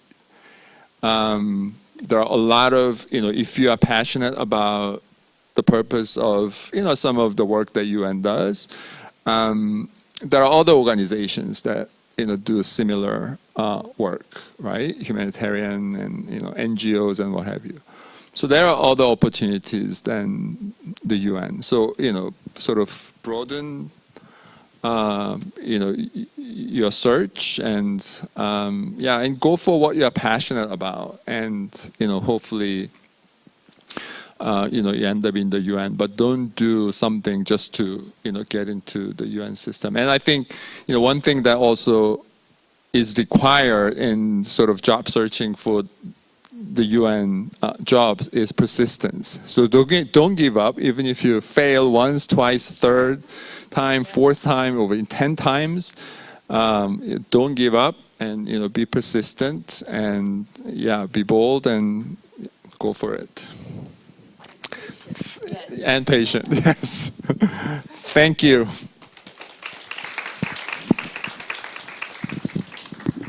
Okay, thank you. Thank you for the speakers and all the participants here. Thank you for your coming here. And the mock interview will be start soon. Could you, for those who are selected for mock interview, please come to the room after 5 minutes break.